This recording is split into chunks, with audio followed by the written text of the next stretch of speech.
Oh, I'm sorry. I've been here there the whole she is. time. Okay, well, it looks like everybody. Well, what about, has Ruth joined? I think I've been here also. I don't see Hillary. Hillary is not going to be on today. Okay.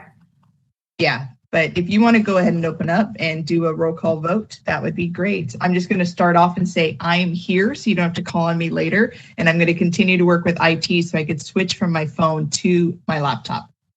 Okay. All right. Welcome, everybody, to the March 7th Nurse Midwife Advisory Committee meeting. We are going to start with a call to order and a roll call to establish a quorum. So I'll start with myself, Mary Kay Phillips. I am here.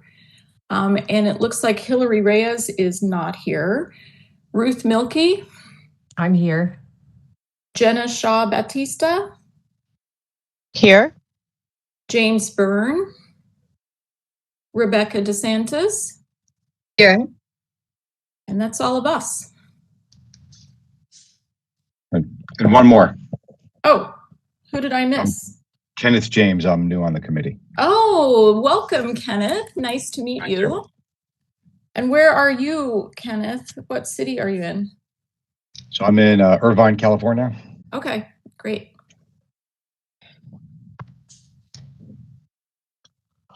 Welcome aboard. Thank you. We have the new members do an intro, and so because he's new, we'll actually have on the roll call vote here. Mary Kay, if you guys can go through that one more time and give a little background for everybody. So let them know kind of what your role is here and how you're doing this as part of the roll call vote, so that Kenneth will know who you guys are, and then we will ask Kenneth to introduce himself, and he will then we will know who he is. Sure. Let me let Kenneth see me. Hi.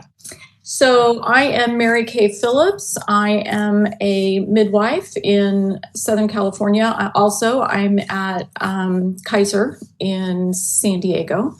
I also work at Kaiser Riverside, and I've been part of NMAC since post our legislation, when we kind of reorganized the committee. And right now I serve as the chair. So we'll move on and I'll let everyone else. Yeah, if you want to move on to vice chair, please. Yes, vice chair. So Jenna Shaw Batista, tell us about yourself. I'm also a nurse midwife. I'm in Yolo County, longtime public health practitioner, currently working for FQHC as well as Sutter Health and Kaiser. And I also joined when the committee was reformed after our most recent legislation. So welcome. Okay, how about Ruth? Ruth Milkey. I'm in Southern California. I am a midwife in practice at 2 hospitals, Martin Luther King Community Hospital. Hospital that just opened up about 7 years ago with midwife OB model, and then another FQHC-based practice at a hospital, California Hospital Medical Center in LA, recent midwife program director, and now also full-time educator at a different university. So just glad to be on the committee. I think I came a little bit after you all, or at the same time as Jenna, probably, right? So I think, is this starting our second term yet? I think this year later, right? I can't remember. I remember. Anyways, I've been around maybe a year and a half. So welcome to new folks.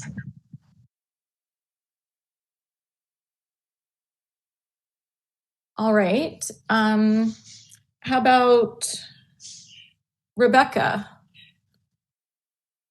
I was so not ready. Hi, I'm Rebecca DeSantis. I am the public member, and I am currently attending pharmacy school with 2 littles. So obviously I've been a patient of nurse midwifery before, but am the public member. Awesome. And Dr. James Byrne. You prefer Ken or Kenneth? Ken or Kenny's fine. All right, Thank you. Kenny, right on, man. James Byrne, I'm a maternal fetal medicine specialist at Santa Clara Valley Medical Center up in Silicon Valley. It's the largest birth hospital for California public hospitals, with a long-standing interest in supporting midwifery care. Actually goes back to my residency at LA County USC, where the midwifery team delivered about 6,000 babies per year. And so I had this really close and early positive impact about collaborative models. That's followed me over the years. I've worked 2 terms under the Medical Board of California Licensed Midwifery Advisory Board.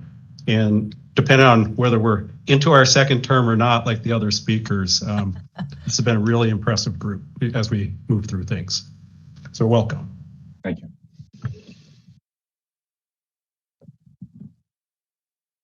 Who did I miss? Loretta, do you want to say anything?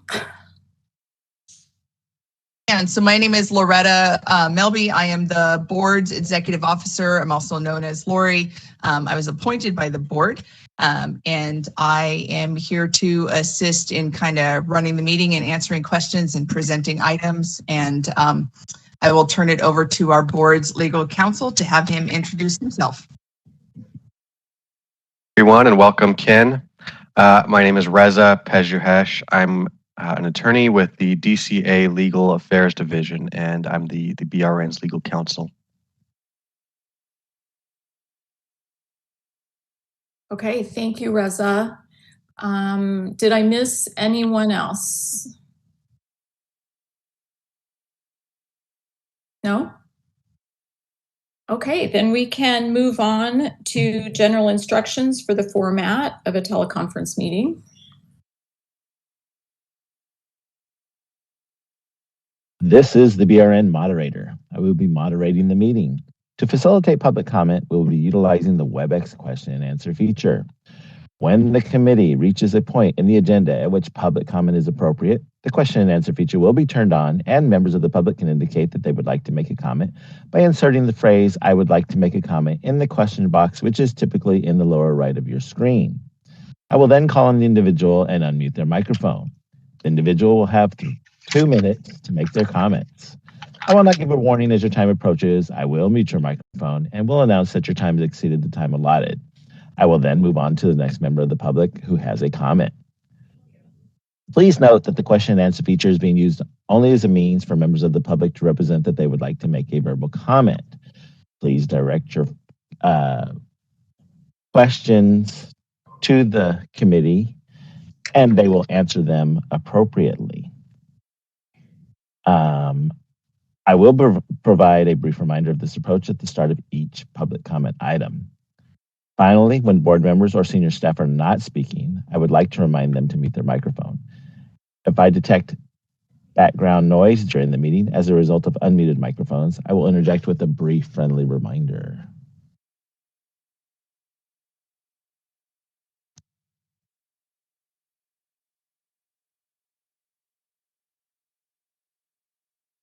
All right, we'll move on to agenda item 3, public comment for items not on the agenda and items for future agendas. We will be opening for public comment now. I will be activating the question and answer feature. Please refer to the screen share for members of the public to see how they should type in their request for comment.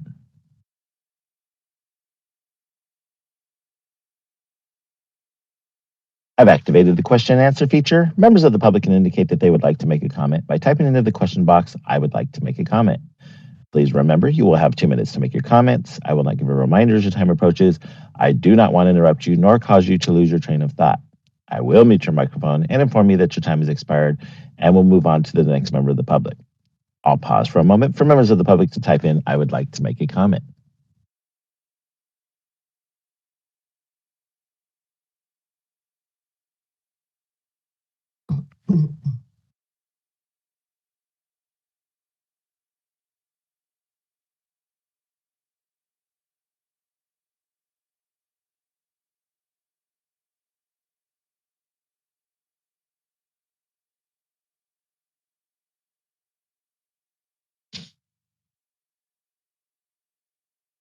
Committee Chair Phillips, there are no public requests for comments. Would you like me to close this window? Yes, please.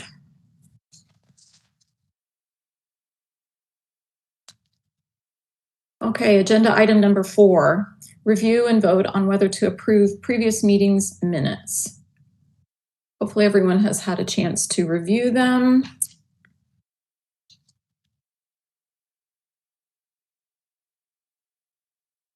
We will need a motion to approve. Motion to approve. I second that. Okay. This is Reza. For the folks taking the minutes, when you make a motion, please just state your name and second as well. Thanks for the reminder. Thank you. So sorry, who did make the motion in the second?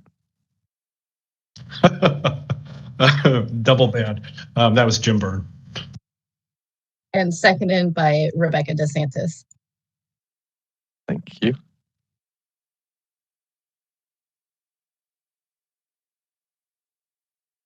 So unless there's any committee discussion, we would go back to public comment and then the vote. So we'll move to public comment now. Comment now. I will be activating the question and answer feature. Please refer to the screen share for members of the public to see how they should type in their request for a comment. I've activated the question and answer feature. Members of the public can indicate that they would like to make a comment by typing into the question box, "I would like to make a comment." Please remember, you will have 2 minutes to make your comments. I will not give a reminder as your time approaches. I do not want to interrupt you nor cause you to lose your train of thought. I will mute your microphone and inform you that your time has expired, and we'll move on to the next member of the public. I'll pause for a moment for members of the public to type in, "I would like to make a comment."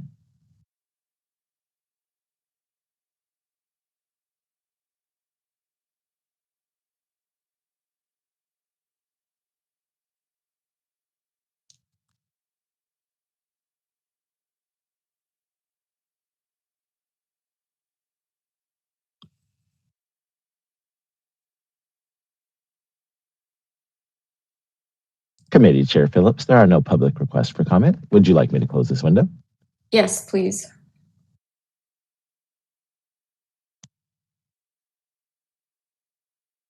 Okay. Now we have to vote on whether or not to approve the previous meetings minutes. I'll start with myself. I vote yes to approve. Hillary Reyes is absent. Ruth Milkey. Yes to approve.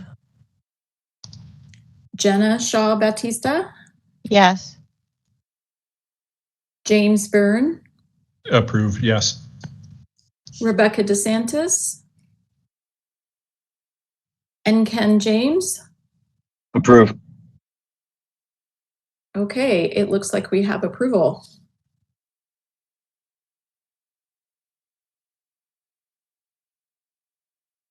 We'll move on to agenda item number 5. Discussion and possible action regarding the development of action plans with deliverables for the 4 NMAC subcommittees. Public engagement and website was committee number 1. Nurse midwifery scope of practice, regulations, and nurse midwifery education. So I think we need to start with a discussion about the formation of these subcommittees. That comma kind of threw me off. That the 4th subcommittee is nurse midwifery education. So we have nurse midwifery scope of practice, comma, regulations, and then the 4th is nurse midwifery education. So I'll just start off the discussion by saying that when NMAC learned that it was the... Sorry, can I back up? This is Reza. Okay, go ahead. I just want to be sure I'm clear. So you've got 1, public engagement and website, 2, nurse midwifery scope of practice. And then regulations. As the 3rd, right? That's number 3. Okay. And then nurse midwifery education. Does everyone agree? Okay. Yes, I thought you were, for some reason, it may have been just me, but I thought you were saying that the scope of practice and regulations were combined. No, I'm sorry. so and when I may have just read it, misunderstood you. initially I felt like I threw regulations in with nurse midwifery education. So I was trying to separate that, but okay. Well, the So good those thing are, is that regulations can affect every single one of these items. So you're not wrong. all right. I need to go back to 5th grade grammar and, pay attention to my commas. So anyway, I'll start the discussion by explaining that when NMAC learned that we would meet twice yearly versus quarterly, we felt like it would be wise or important to create subcommittees. These subcommittees could handle or collect information or come up with action plans related to their particular, identity. And that way, hopefully, we would get more done at these twice a year meetings versus, lengthy conversations and plans that would take 6 months to readdress. I've had some comment from midwives out in the community when they saw these 4 with some questions about exactly what their purpose was or what their scope would be or maybe what their mission is. So we need to have a little bit of a discussion and see if we need to expand that or identify that or just come up with a little more information.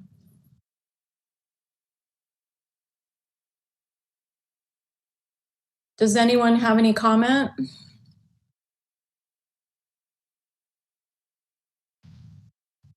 So I guess what might be helpful is if you could let people know who was on each agenda. So if we wanted to start with public engagement and website, we can have the 2 people that are assigned to that subcommittee.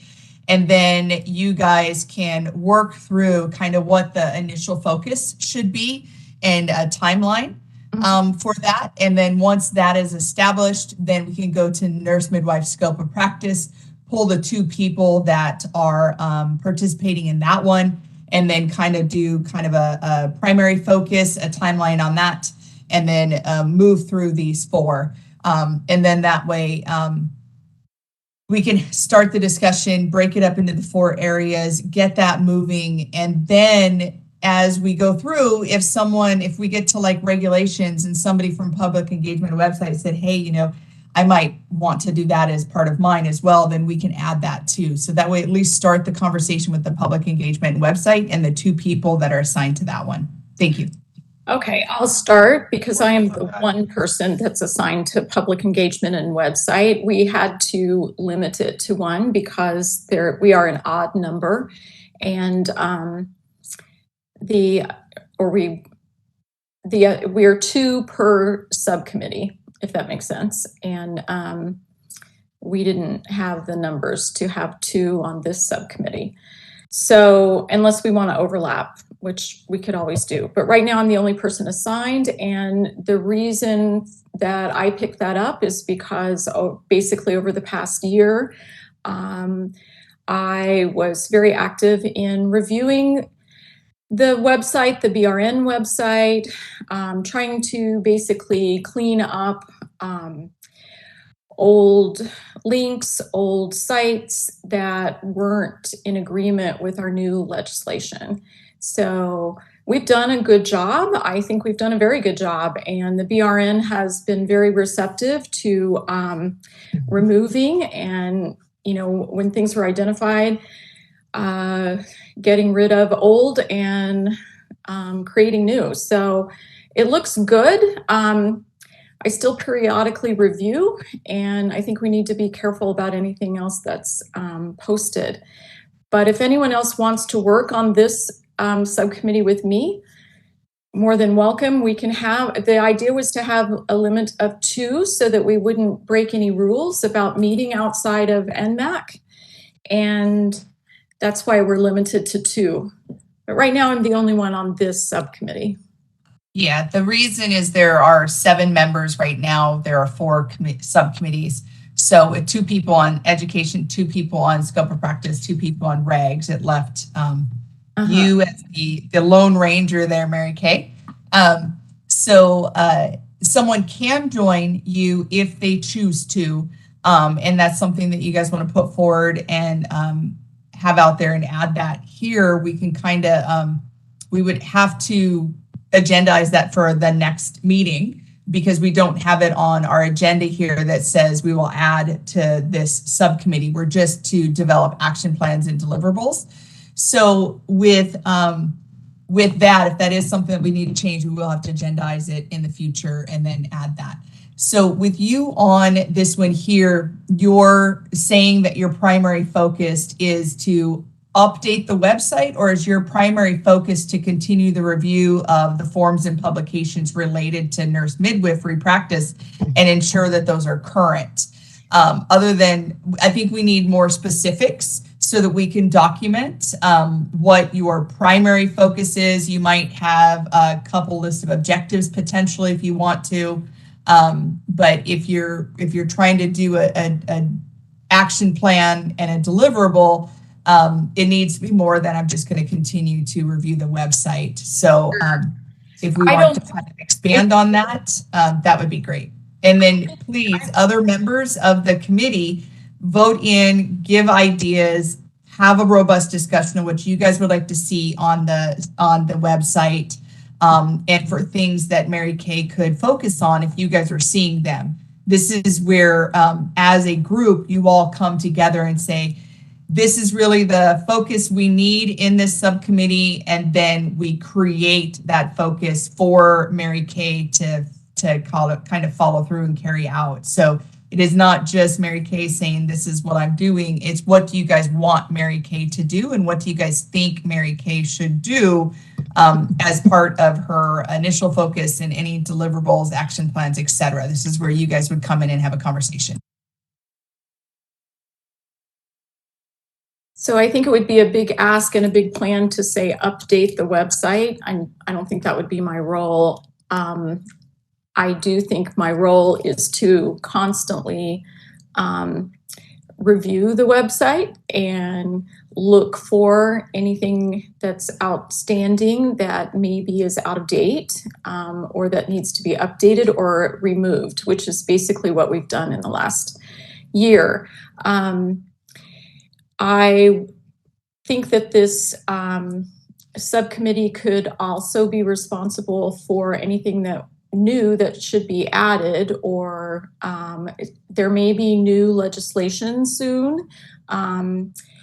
You know, there may be updates that need to be incorporated that aren't there now. So I think this subcommittee would be an avenue for that information to be brought to the board, and whether or not this can be posted on the website. So I'll provide some additional clarification here. Website posts do not need to be brought to the board. Okay.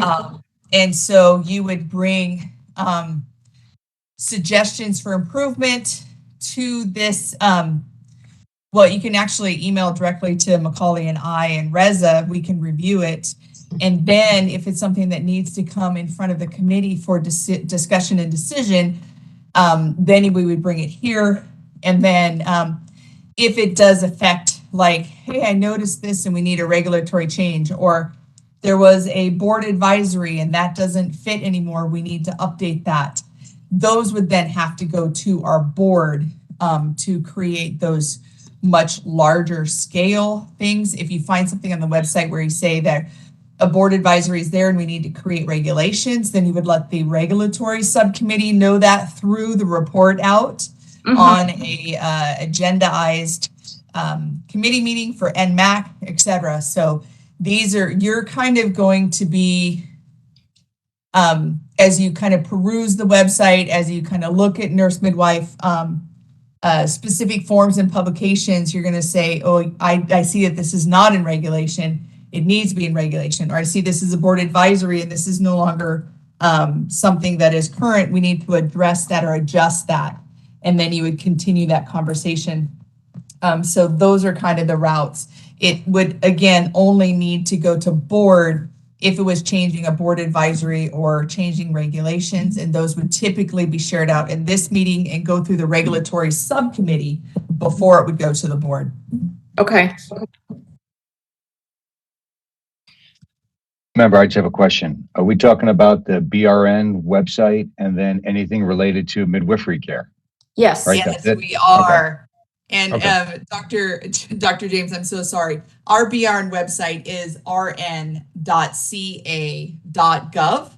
There are sections for APRN practice on there. But if you want to kind of look around, the easiest way to do is go up in the right-hand top corner. There's a search panel and just type in midwife, and that's going to bring everything, and you're just going to go through one at a time if that's something that you want to kind of look at and update and kind of give input in. Gotcha.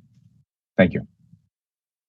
Now, I would assume that this position or being responsible for this particular subcommittee, I would also be a contact for other committee members or midwives in the public if someone else identifies something or has a question about something that's been posted on the website or maybe out of date. Correct. Okay, so as a subcommittee, you are able to meet with whomever you choose to. Okay, that's what I wanted, some clarification. Anybody can have multiple conversations with you, meet with you, go through this. If there's somebody that is absolutely passionate about website design and everything on here, and they want to work with you as part of a public member, they absolutely can. Okay. You're able to do that. You're also able to do that as an advisory committee member as well, as you guys can have conversations with people outside of your advisory committee members, as many as you want, as much as you want. It's the advisory committee member communication that happens outside of a noticed public meeting that becomes problematic when we're looking at managing Bagley-Keene. So with our subcommittees, with you guys serving as advisory committees, you guys can have as many conversations with as many stakeholders as you guys choose to in regards to any of the items that you guys are working on. It's just those recommendations would then end up coming back to the subcommittee to do a vote and discussion on after you guys kind of do the work and polish it and bring that forward. Okay, thank you for that clarification. If is there any limitations of communications between advisory group members on items or issues related to maternal health or midwifery that are not part of an agenda, either prior or upcoming? Yes. There are limitations? All limitations, because it says in SB 1237 that came in and kind of set you guys forward, that says all matters related to midwife practice must come through this committee. And so you guys as committee members cannot have conversations about all matters that affect midwife practice in groups more than 2, which is why you guys are limited to a 2-person subcommittee.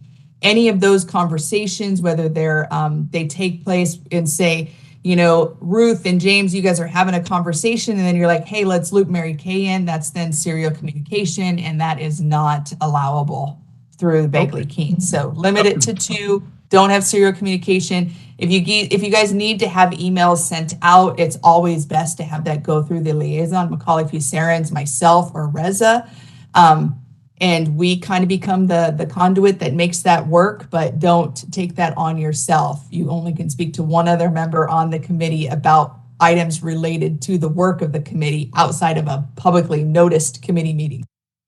Let me give a concrete example. I have a lot of blind spots, and so I actually enjoy opportunities to engage and learn from others and understand their vantage points. So would literal conversations, either online or verbal, one-on-one, to help better understand where someone's coming from, would that be prohibited? Yes and no. I'll let Reza address that because he can clarify that much better than me. Thank you. Reza. Yeah, the distinction is whether you're having those conversations with other members of this committee, as in the other, 6 people, or anyone else. Because the latter, as Lori said, is totally fine. It's you're encouraged to have those conversations to kind of get some insight on your blind spots and bring that information back as appropriate. What's prohibited is the communications with other members of this committee outside of the meetings. Now, we've set up these subcommittees so that 2 of you at a time can have discussions outside of these meetings and actually make a lot of progress in working on these issues. So James, your question, if you could have those conversations, that's the distinction, is who are you having those conversations with? If it's other members of this committee, stay away from that unless it's your other fellow subcommittee member. And if you have some topic that you think would be worthwhile to discuss with your other committee members, or you want to get some insight from maybe 1 or 2 committee members who maybe have some special experience with something, that's the type of thing that you would probably let Macaulay or one of us staff know that you have an idea for an agenda item. And then we throw it on an agenda and have a discussion about it in a public meeting like we're supposed to. So that's totally fine if you want to have a conversation with your other committee members, but this is the forum where we would do that. Outside of this, you can have all the conversations you want with anyone else, and bring back any useful information or knowledge that you gain to the committee to. All right, thank you, Reza. So this is Ruth. Sorry, I can't find my raise hand. Well, I'll find it in a minute. But so if we are already assigned to a subcommittee and there's the 2 of us, let's say, for instance, James and myself, if we are already signed, we do not need to notify you if we have a conversation. Is that correct? That's right. That's right. You and your other subcommittee member can have your discussions directly without needing to jump through a whole bunch of hoops. Got it. Informing us. Thank you. So just kind of getting back to this agenda item, Mary Kay kind of provided an overview of what they were, and then we started to talk specifically about public engagement and website. And as has been discussed, the idea of these subcommittees is to allow you folks to actually have a real meaningful chance in between these very infrequent meetings to really dig into these topics substantively and get some real movement on those issues and bring that back to the full advisory committee to report and get their feedback and further direction. So we're trying to kind of identify the targets, the goals for each of these subcommittees. For public engagement and website, I've jotted down what I think could be 3 potential based on what Mary Kay has been saying. And again, as Lori said, this is Mary Kay's subcommittee, but this agenda item is the opportunity for the full committee to kind of weigh in on what each of these subcommittees is going to be looking at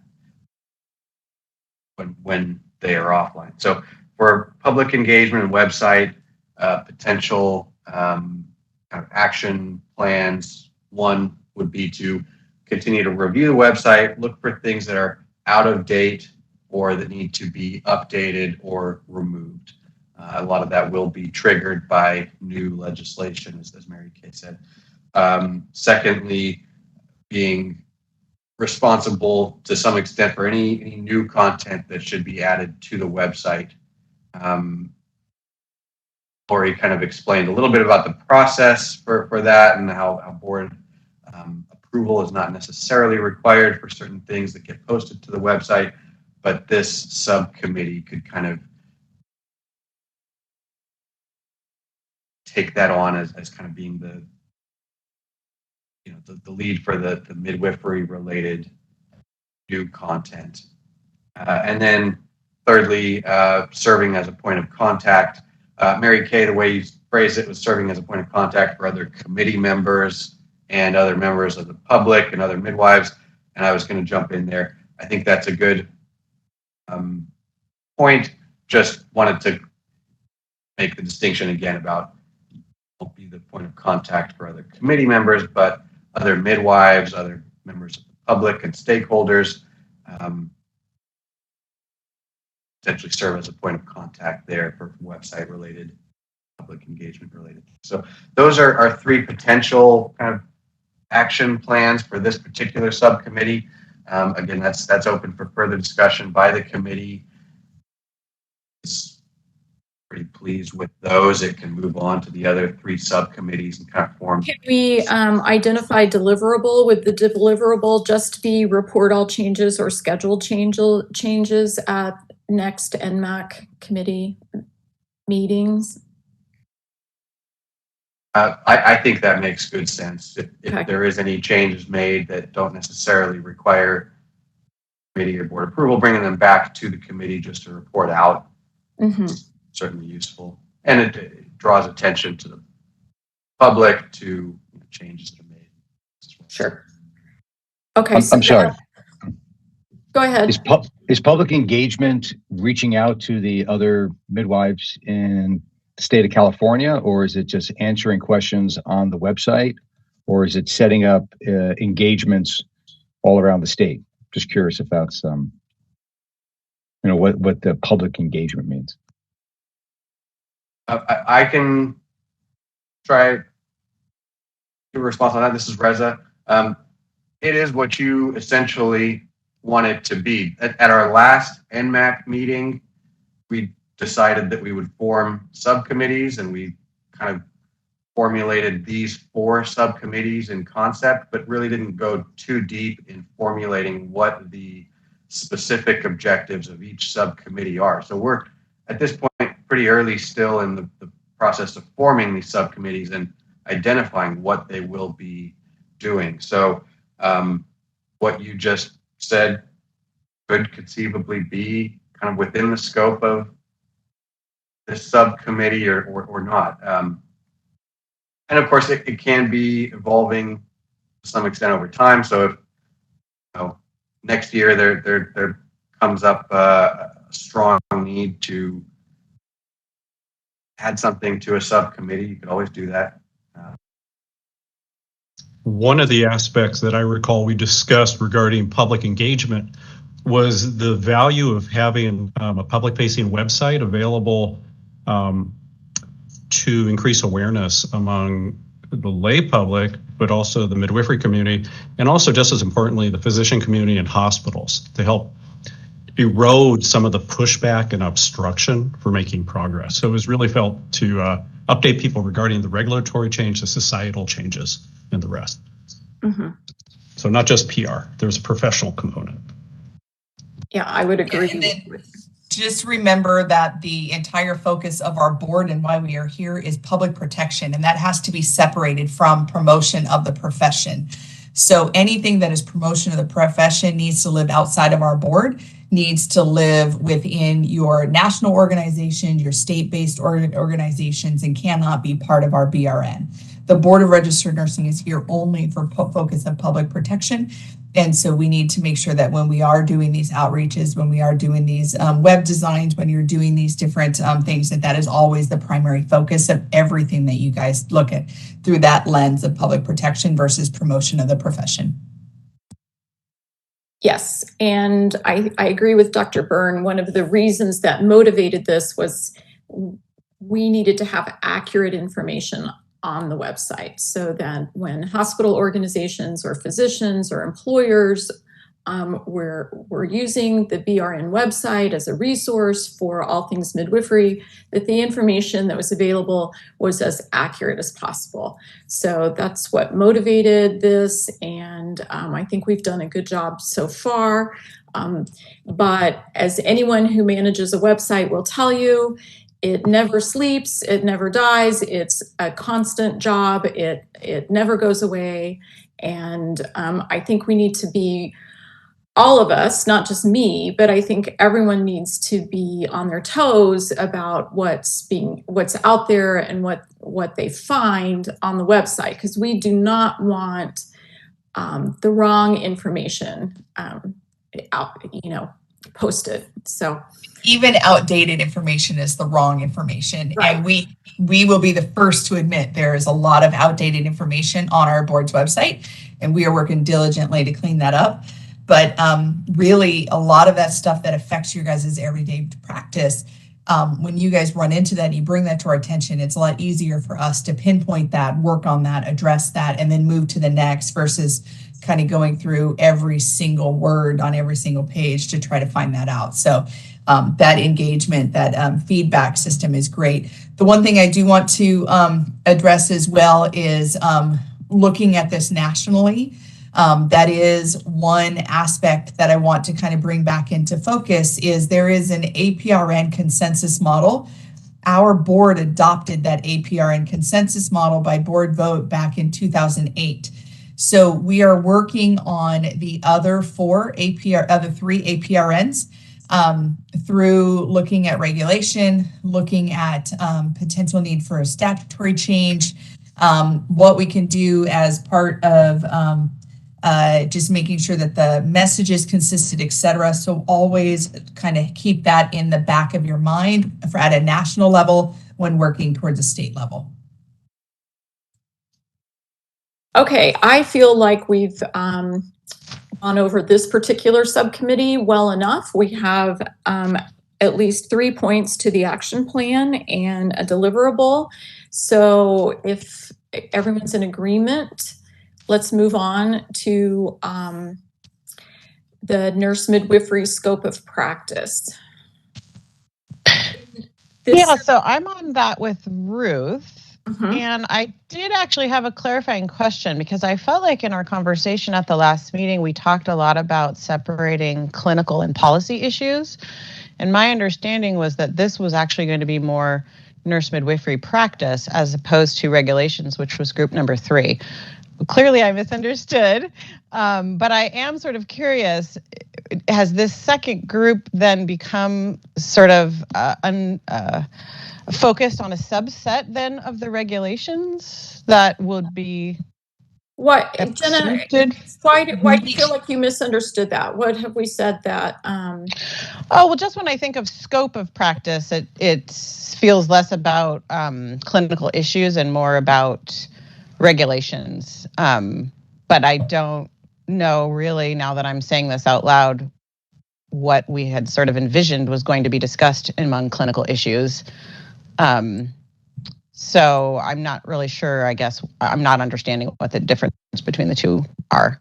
I guess that I envisioned, I'm sorry. So real quick, just to start this guys off, because I need to kind of reel you back in just a little bit here. Scope of practice is defined in regulation, and that regulation is able to be written and developed based on statutory permissions, et cetera. So anything practice related, clinical issues that you guys are seeing out there, you would absolutely be discussing that and addressing that, Jenna. So exactly what you thought your role was is accurate. You're going to be discussing that and looking at those practice issues in your subcommittee. When looking at those practice issues in your subcommittee, if it is found out that a regulatory change is needed, then that recommendation would be brought out in the public noticed meeting, and the regulatory committee would be assigned to work on regulations that would need to be written in order to address that scope of practice issue that you guys are coming across, or a practice issue that you are coming across. There is nothing that a midwife can do that is not defined in scope of practice through the regulations. So I think that's where people get a lot of confusion, is our regulations are pretty broad. They're pretty far reaching, which is great. But sometimes people have a difficult time with interpreting them or understanding them or seeing what is legally able to be done within those confines.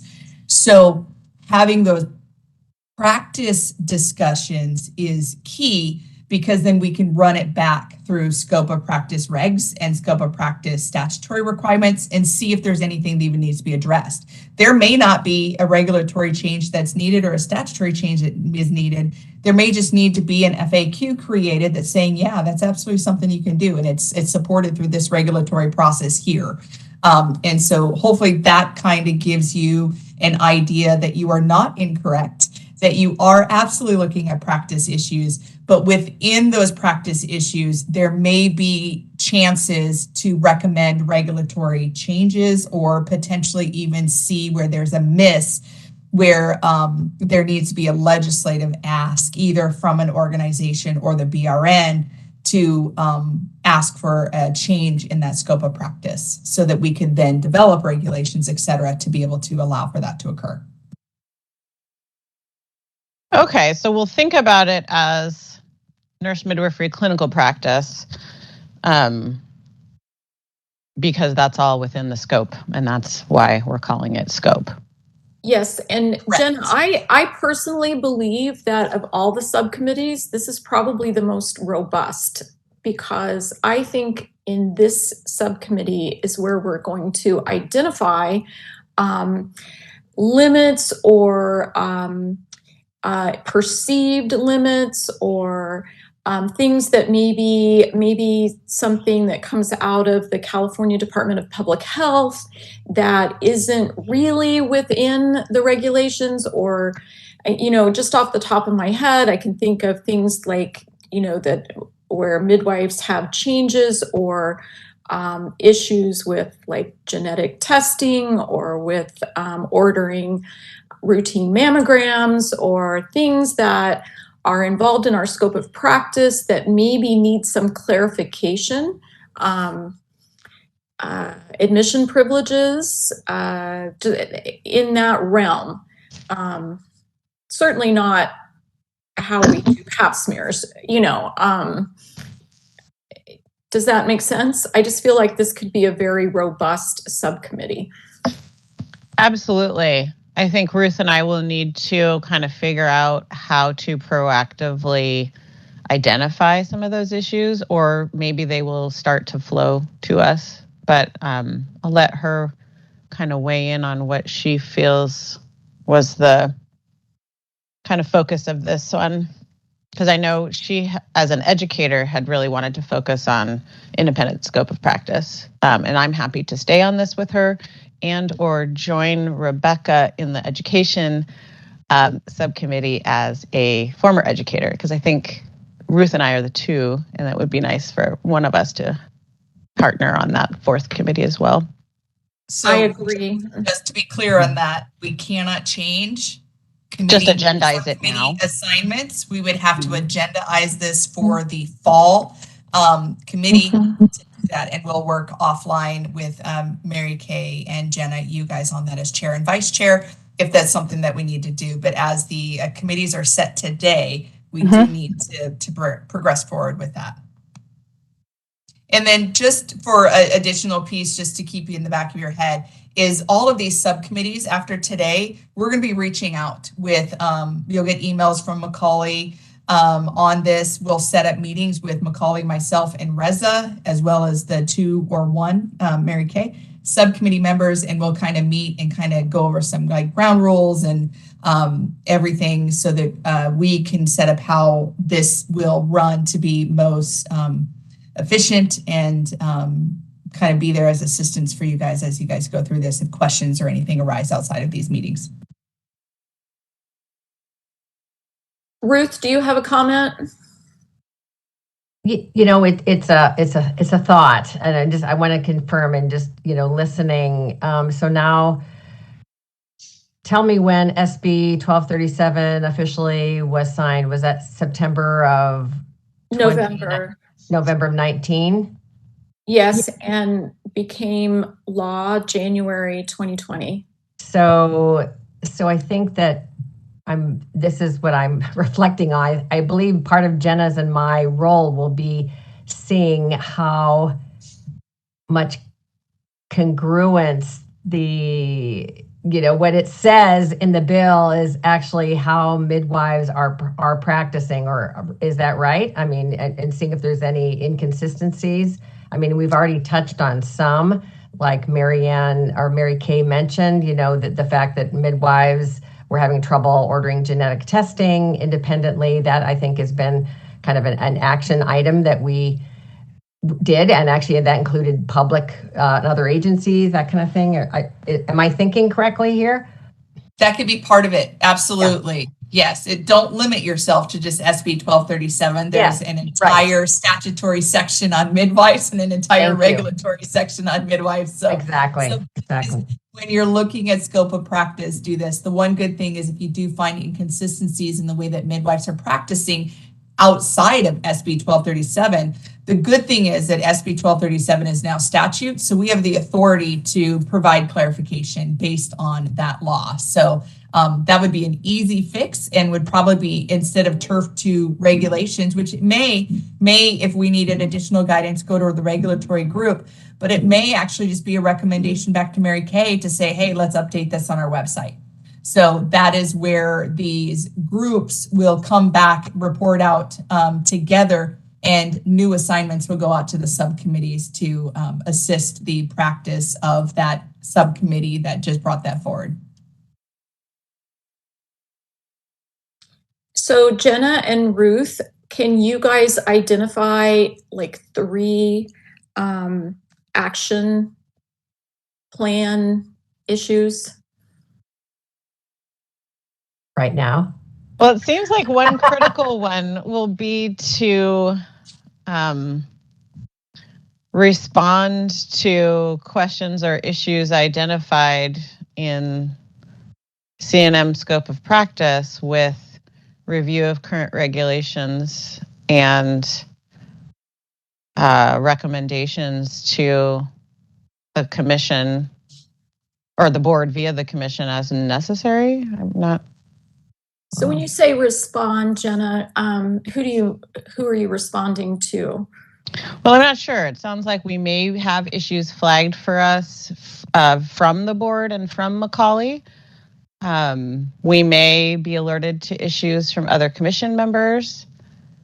And we may be alerted by public members directly through our work. So, but which we would then, either field or flow to the appropriate staff person. So maybe investigate and respond might be like, or review. This is Reza. Evaluate. I'm a little leery about the word responding piece. Okay. Where subcommittees could be responding to the public without staff or the committee in the loop. That you might get questions where there is only one obvious answer and it's very routine and that kind of thing. Would we be a liaison from midwives in the state of certified nurse midwives in the state of California who have questions regarding clinical practice or scope of practice? I mean, is that an appropriate statement? I think to you, it would be good to have that information brought to us. Yes. So that way, sense of like kind of more of a one-way liaison. Yes. And then we would conduit the answers.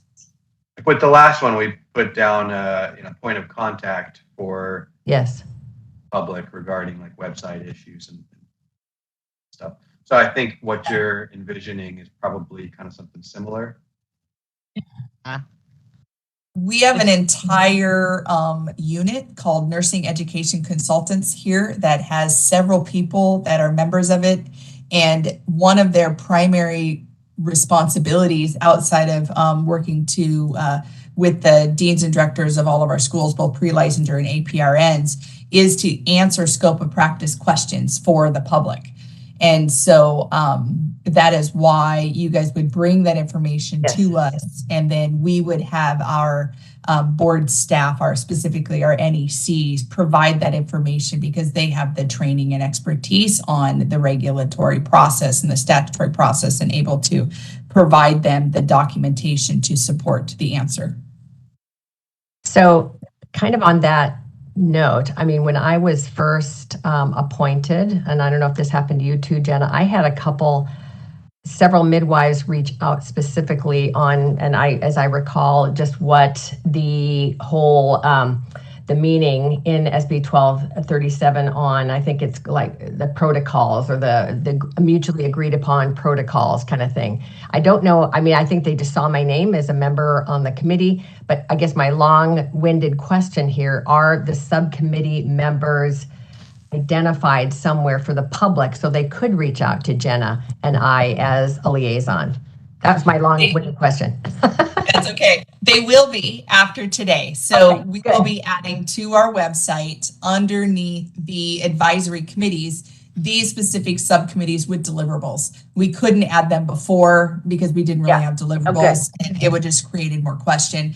So yes, absolutely. You guys can be identified as a person of that, where they can contact you. Again, if you're receiving email questions, et cetera, on scope of practice, on any of these, as anybody in advisory committee round BRN stuff, please forward them to myself, or Macaulay as your liaison, so that we can get those responded to you guys, to the stakeholders that have reached out to you appropriately. That's what our and that's a members perfect do. example. That's what all of them do. Yes. Because I did get that brought to me. It wasn't necessarily email, it was kind of in-person communications. And so we brought them to our commission meetings, and they led to that fantastic FAQ document back that I think was finally published in May. Yep. And so what I would envision is potentially bringing to the commission or I guess Mary Kay, a recommendation to add this FAQ to the website for evaluation. Not responding to the person who raised the issue, but bringing the issue to the group, of course. Question again, because this is where I think you mentioned something really important. It pertained to the public website, the scope of practice, and I think it's going to pertain to regulatory as well, and potentially the education. So we are simply a conduit. We may receive inquiries. We are not to respond back out of our personal beliefs. We refer them into the system. The system will be the respondent, correct? Absolutely. Okay. Thank you. I couldn't have said that better. Thank you. Well, I just want to make sure, again, well-intended things I might want to do, better to just, again, move it into the system and just express gratitude for the feedback, but not give a response. Absolutely. Yeah, it really helps to cut down some either misunderstandings, misinformation, and it makes a single voice. And so that way, if it's kind of funneled into us as a conduit from you guys, then we're able to address it globally versus on an individual basis. Turn that into an action. Well, it sounds like we should use the same language to serve as a point of contact for clinical issues raised by stakeholders. Not just, I'm guessing it's not just certified nurse midwives, it would be stakeholders. Yes. It would be, because your healthcare facilities are going to reach out, your physicians are going to reach out. And I wouldn't really say serve as a point of contact. I would make that as evaluate clinical issues that are brought through. Evaluate queries, queries related. You guys are not going to be the sole point of contact. Does that make sense? Because we have several modalities that people utilize to contact our board, our phone systems, our email systems, our contact us page, etc. So you guys will not be that point of contact. You guys will just serve to evaluate some of the issues, because we might bring some stuff to you guys. So would we need to change the language in the first one as well then? Because I think we said point of contact for Mary Kay with the website. Hers is website. It's different than scope of practice. We don't have a group that answers or serves on, on website updates. So she can receive all of that information. I'd be happy to. We have a webmaster email But if she wants to be the additional person, God bless her. I'll let her do that 100%. It doesn't conflict with any of our board processes already. At that website person on my subcommittee, right? You know, there is no website person. That's the thing. We have a webmaster email, and we kind of work collaboratively together to update it, but it definitely can use you as a contact person. And okay. we will grow that. We do have a website committee, and we'll continue to make that more and more robust. And that's within our board staff. So I'll provide some clarification for that one. Okay. All right. To serve as, instead of a point of contact, are we going to use a different verbiage there? Well, I would put evaluate, and make recommendations. So just not to serve as, just say evaluate clinical issues held by stakeholders? Yep. You just use the words make recommendations. That would be you guys as a full committee would do the recommendations, because that's what you guys do. You make recommendations to the board, and that has to come from the full committee. So I apologize so it's consistent. So it's not going back to the individual or individuals who may have contacted us. It's more to bring it to the analysts and attorneys who understand these things, and then bring it at the board level. Absolutely. Or advisory committee level. Okay. They can bring it to board staff, meaning Greta, myself, Macaulay. Additionally, they can bring it to the advisory committee meeting, which actually they probably should. And in between the time that they received, in the first place, the communication, to the time that it's discussed at the full advisory committee meeting, they can be thinking about it, researching it, talking to other stakeholders, and really they can really dive into the issue, and then bring back everything that they learn back to the full committee. And another thing that these subcommittees can do, in addition to kind of gathering information and all that, is bringing back kind of points of decision to the advisory committee. And even if the subcommittee feels strongly one way or the other about a particular point of decision, they probably ought to still bring it to the full advisory committee and say, here's the issue, here's the research we've done and our thinking on it and our recommendation, and there is a decision to be made by the committee.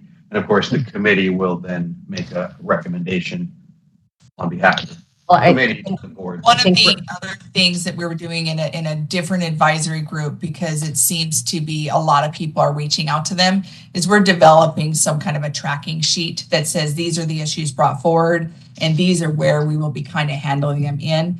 And so with this kind of narrowly focused NPAC, we know that everything's going to be on NPAC and will come through you guys, but we could develop kind of a tracking tool that says this was brought to us, this went to FAQ, this was brought to us, this went to REG, this was brought to us, and this went to here. So we can kind of be really transparent on how each one of those issues are being addressed, so that people feel that they are being heard, and that it's not just coming to the BRN and dying.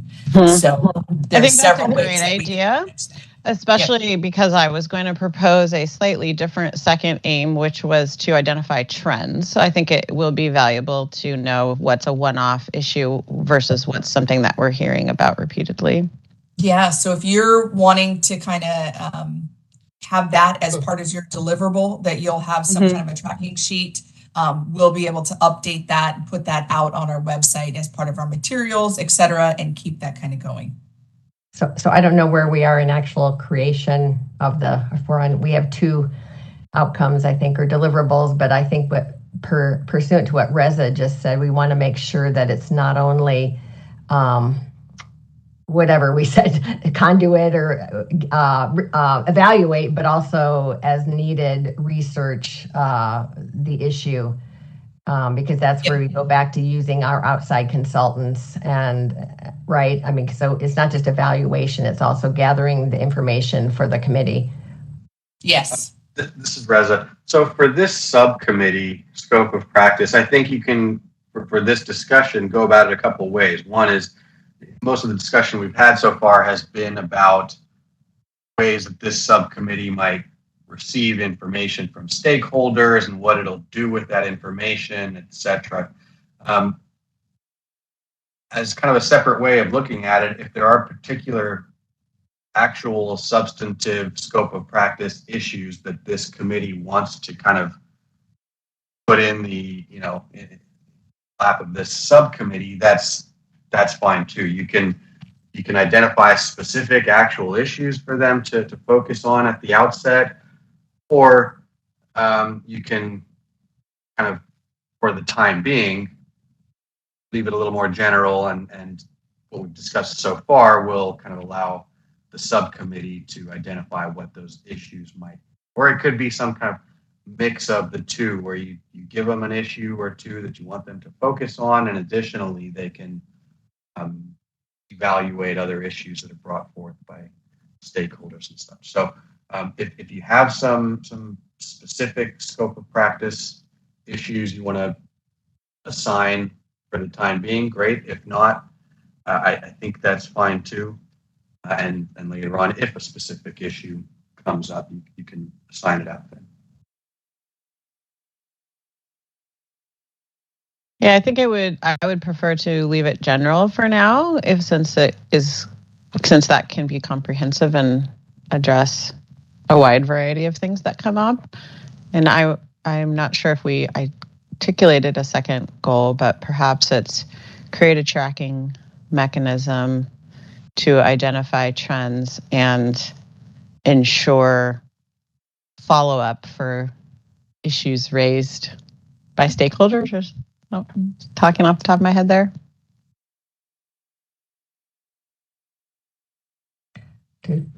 So create a tracking mechanism to identify trends and scope of practice needing NMAC and attention. Yeah. Something like that. Or with recommendation for NMAC review or something like that. And maybe resolution, so that when we look at these trends, we also see like where it came full circle or what was actually done.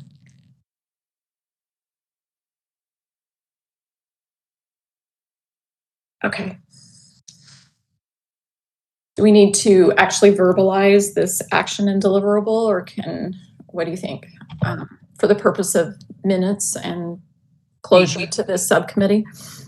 We will need to verbalize all of these for each one of the subcommittees at one last time to take a vote for you guys to accept them. So we can move to the third subcommittee right now if you want to go into that, and then we can verbalize all of those deliverables at the very end before we do a vote. Okay, number 3 is regulations. And regulations is, the members are Hillary Reyes and James Byrne. Hillary's here today. Is that right? Correct. So James, it's all you. So, yeah, and I look forward to actually feedback from somebody else. In looking at the scope of practice, even though that follows out of regulatory, to me, that's going to be one of the most important things, and as a standalone. I guess the regulatory side would then be a conduit from what you said earlier, Loretta, that to help identify emerging issues related to implementation of SB 1237 and future legislation and other existing legislations for consistent interpretation and administration. Because I think under the regulatory side, beyond the scope of practice, issues could be, again, things related to hospital regulatory components, payer regulatory components, malpractice regulatory components, the ability to purchase medical supplies and pharmacy issues, things that some of which we think are fully resolved, but as this moves forward, it turns out they might be not as tightly resolved or in place as we think. And so I'll provide a little clarification just to kind of fine tune that. A lot of clarification, because that was like word soup. Yes, sorry. Just understand, we can't do any regulations, development, interpretation, anything on anything that is legislative. It has to be signed into law. Once it is signed into law, then we have the statutory ability to potentially create regulations to further clarify what was given to us in statute. Regulations are not there to create anything new that we do not have authority that was given to us in a statute to do, if that makes sense. Yeah, no, totally understood that this was, from a regulatory process, we have laws put in place, and then very often it takes several years for actually the consistent interpretation of those laws. Yes, So regulatory process is about a 2-year process if everything goes absolutely well. And so anytime there is new law that affects our Nurse Practice Act, and specifically midwifery practice, then regulations may need to be developed to provide like a policy or a clarification for implementing that new law. And so that is where the role would be here. Additionally, if you went into our website and looked at the regulations that are specific to midwives, then you might review them and say, you know what, that's not necessarily clear. And part of regulations is that they actually have to be clear. So if you went into Article 6 of our California Code of Regulations, you will find sections that start with 1460 through 1467. You'll see that there are probably 5 areas that have been repealed. So there truly are only qualifications for certifications, which is 1460, 1462, which is standards for nurse midwifery programs, which again will be worked on and through the education, the very next subcommittee, to make recommendations, potentially to update the regulations that then you guys would work on. 1463 is scope of practice. Again, if you guys see something in scope of practice, you might actually refer that back to the scope of practice committee that says, hey, we probably need to provide some clarification. Is that through an FAQ that Mary Kay can put on the website, or is that through a regulatory process that will need to be updated through you guys? And then there is the final one, which is 1466, renewal of certificates. There's truly a very limited number of regulations that are actually out there for midwives. You might, once you review those, say, we need more regulations. And do we have the statutory authority to do that? And so then you would look back at Article 2.5 of the California Business Profession Codes that is specific on midwives. And that is 2746 through 2746.A. That Article 2.5 is what all of legislation becomes when it is signed into law. Beautiful. So this group, this subcommittee would again be, one doesn't have the ability to take unilateral action clearly, but we again could facilitate communication, conversations, and review by BRN staff and other like regulatory legislative stakeholders. Because there's a lot from what you just described, the amount of regulatory specifically devoted to midwifery is relatively small, and we can wrap our arms around it. But I do think that over time, as this rolls out into actual impacting patient care throughout the state, people are going to run into walls and barriers that are not anticipated or are already on your radar and anticipated. So this subcommittee, I think, could help identify and work with the processes so that the processes might be able to create better conditions for success and patient safety. Here is identified, and we going through the process of preparing regulations. As Lori said, it's a long process. There's a lot of players involved at the DCA and BRN level. So the BRN has, aside from myself, a regulations council who generally works with the board on preparing language and preparing all the documents to get a regulatory package through the Office of Administrative Law. So I suppose this subcommittee could, and this may be what you're suggesting, James, that this subcommittee could kind of be the two folks that work with our regulations attorney and other staff kind of offline when these regulations packages are being developed. So you can kind of serve as a, for lack of a better word, a representative of this committee. So would this committee be a conduit or a point of contact for a member of the public or a member of a public agency that had a question associated with a regulation that either limited or supported the practice of midwifery, for the purpose of clarification or the purpose of implementation? Very similar to the scope of practice kind of conversation is, again, we have a team. It is under our chief of legislation, and they have regulatory analysts, et cetera, that work with that. So if you guys receive something that wasn't clear in regulation, I would then ask that you send that to me, and I would forward it on to our BRN staff that would look at that specifically to see if there's an answer we can provide, or direction we can give them based on our current regulatory authority, if this is affecting them here today. If what more kind of work of this subcommittee is to look at our current regs and say, do we need additional regs? Look at our current regs and say, are they current, or do we need to update?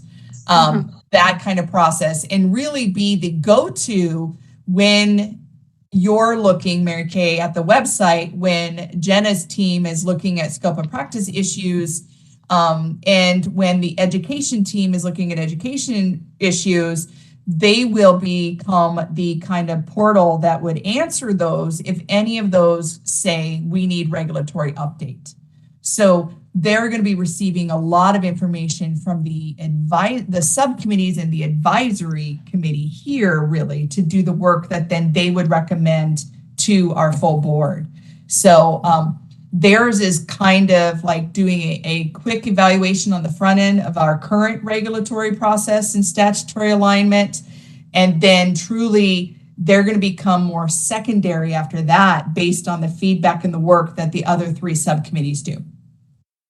So I see the actions of this committee being twofold as far as identifying emerging issues, like Dr. Byrne said, regarding the implementation of SB 1237 and any future legislation or any previous legislation, but also to review what's currently there or available for consistency or inconsistency. I do see a potential overlap between the scope of practice and this committee. And I want to clarify, so it seems odd, but it seems like we're going to be limited by rules, that if the nurse midwifery scope of practice subcommittee had a regulation question, they would not be able to reach out to this other subcommittee. It would have to wait until that twice-a-year meeting to come and be discussed at that location. Maybe. So, okay. That information needs to go to our board. It needs to go to me. It needs to go to Reza. It needs to go to Macaulay. Because unless regulations are needed, this subcommittee wouldn't even address it. because it would be a clarification of our current law, which again, our NECs would provide for scope of practice answers.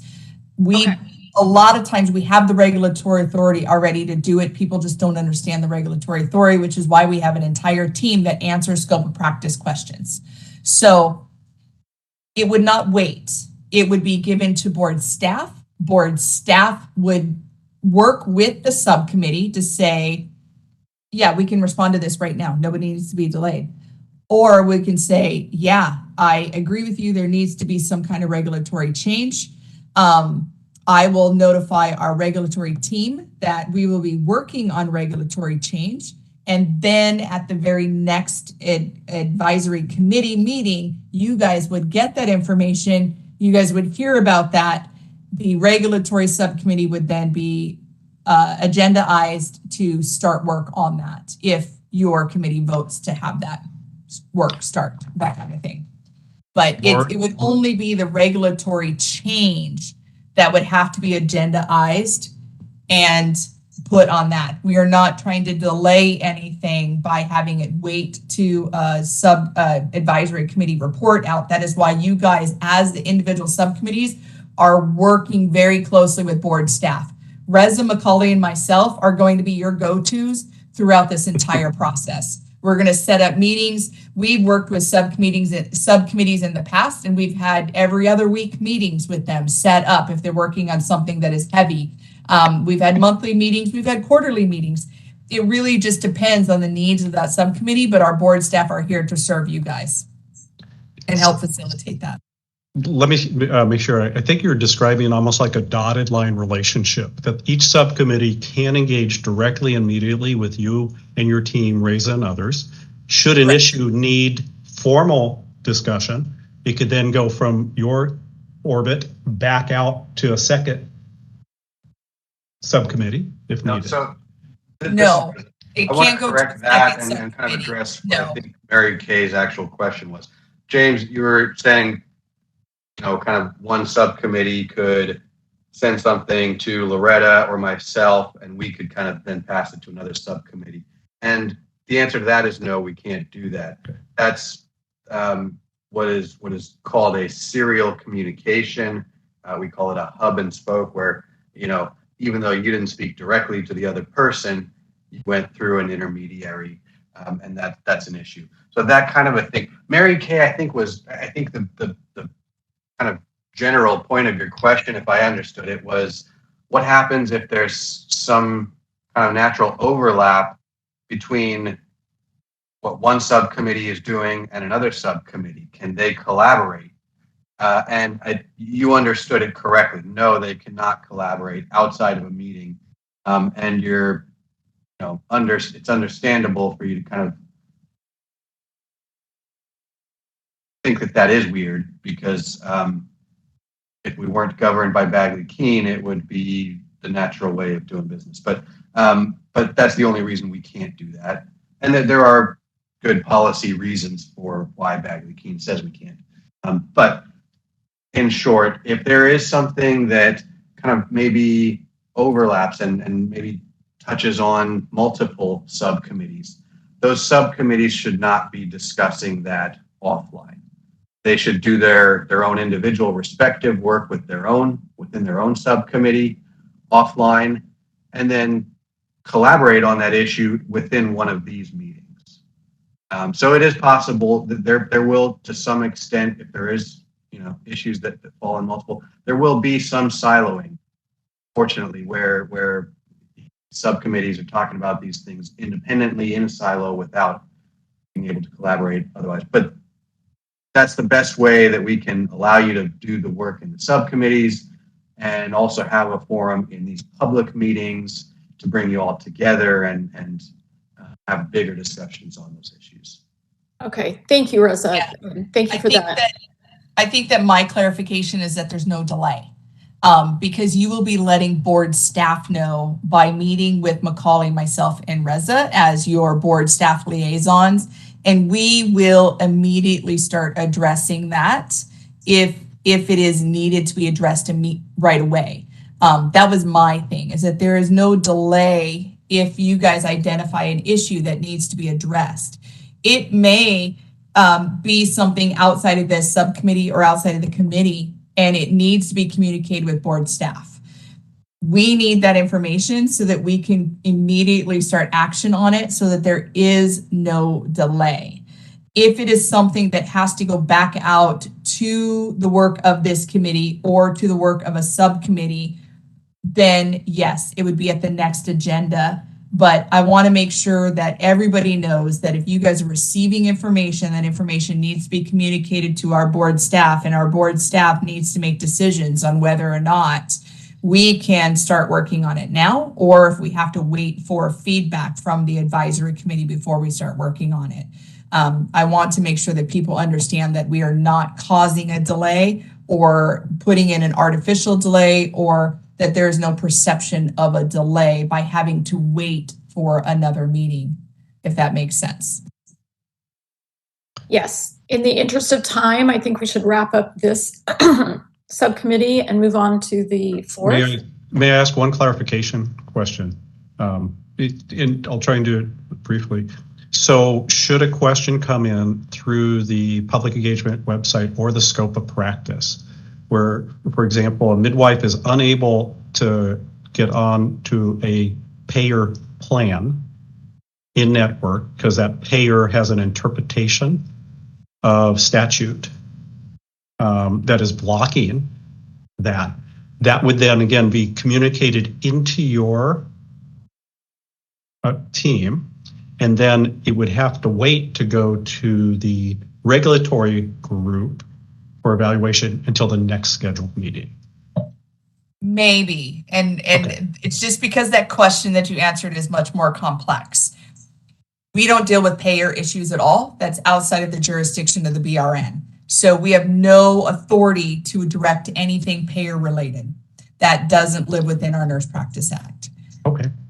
The other, so that means we as a committee can't weigh in. I don't want to say supportive because you said it's patient centered, but issues related to anything outside the practice is not something we would facilitate.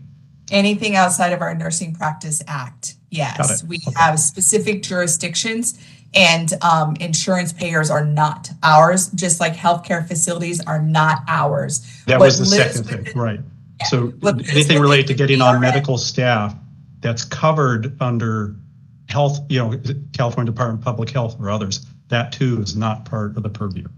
It would not be. No, that would. So what would typically happen there is the Title 22 or the laws that govern CDPH would have to be updated. It would not live within the Nurse Practice Act, which is ours. So that would then, if you're asking for legislative change, it would have to go through a bill writer, it would have to go through the legislative session. It would then enact a new law for CDPH to implement, not us. Okay. We would know about it because it affects midwife practice, but that would not be something that the BRN would be able to create regulations on or do anything with, because that doesn't live within our jurisdiction. That would live outside. So what BRN does is we educate our nurses, including our APRNs. We approve nursing education programs. We do not currently approve nurse midwife programs, but we do nurse practitioners and our pre-licensure programs. And we license our nurse practitioners through a certification process where there's 3 methods that they can use to become a nurse midwife here in California. And we do disciplinary oversight, which is our next agenda item that we'll get into, and renewing of license and continuing kind of education. But that is what our jurisdiction is. We don't have jurisdiction outside of that. So if you guys are hearing those issues, that's why you would bring it to board staff. And we would say, hey, we're going to send that over to CDPH, or we're going to send that to CMS, or it's going to go someplace else. It's not going to live within the BRN to opine on because we do not have the jurisdiction to do that.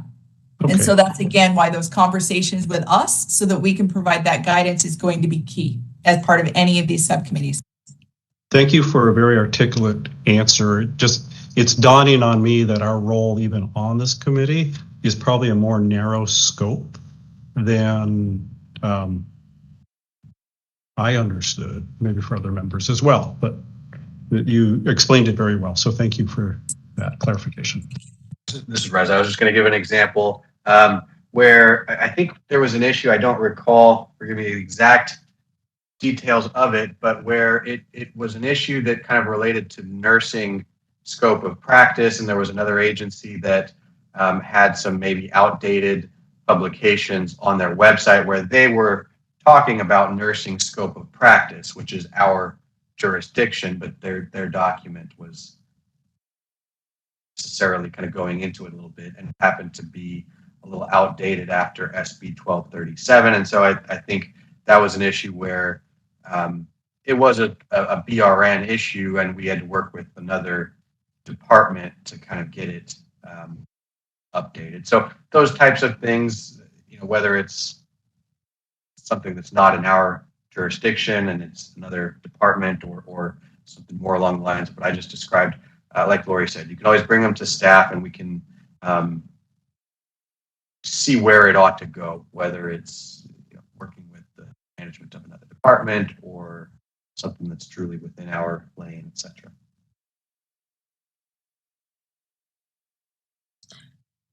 Do we have actions and deliverables for this item?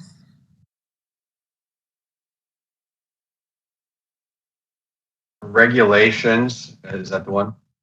Yes. I made a few notes. They might not be the best worded, but help identify emerging issues relating to SB 1237 and other existing or future legislation.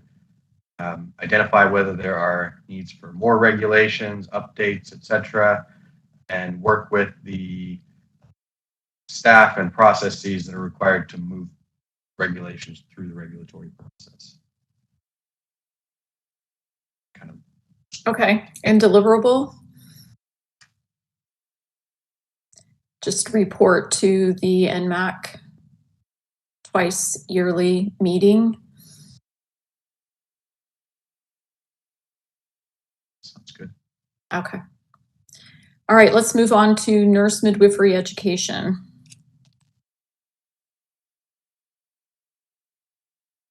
I'm afraid we're running out of time. No, and I made it quick. Okay, sounds good. Let's go, Rebecca. Yeah.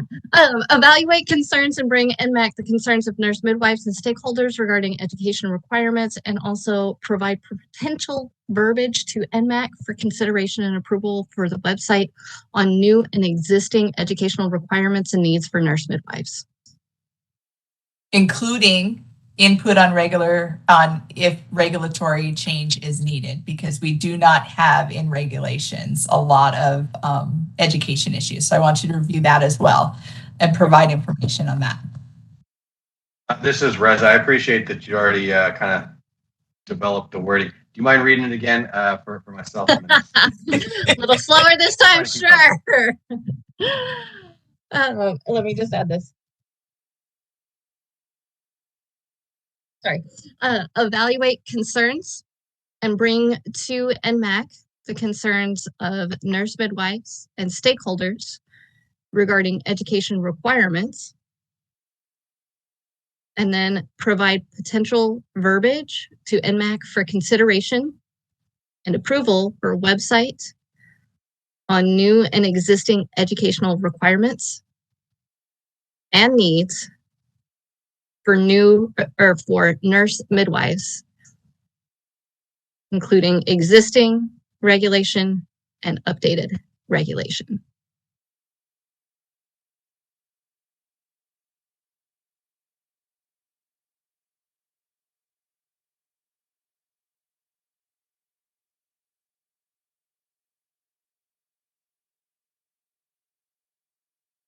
We good?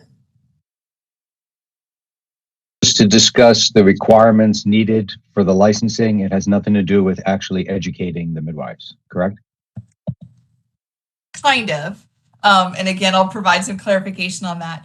We do have in our California Code of Regulations some requirements around nurse midwife education. We also have that in our statutory requirements around nurse midwife education. What If there are clarification that's needed and midwife programs are maybe running into some issues, they can reach out to this group. We will bring it forward. They'll bring it to us. They'll let us know. There may be a requirement where we'll need to update regulations to have additional requirements done. But we have very limited regulatory authority currently on nurse midwifery education and the programs that offer it. So with our current legal authority, there may be some expansion that is needed, but we don't currently have that expansion ability at this point because we don't have the regulations in place for that.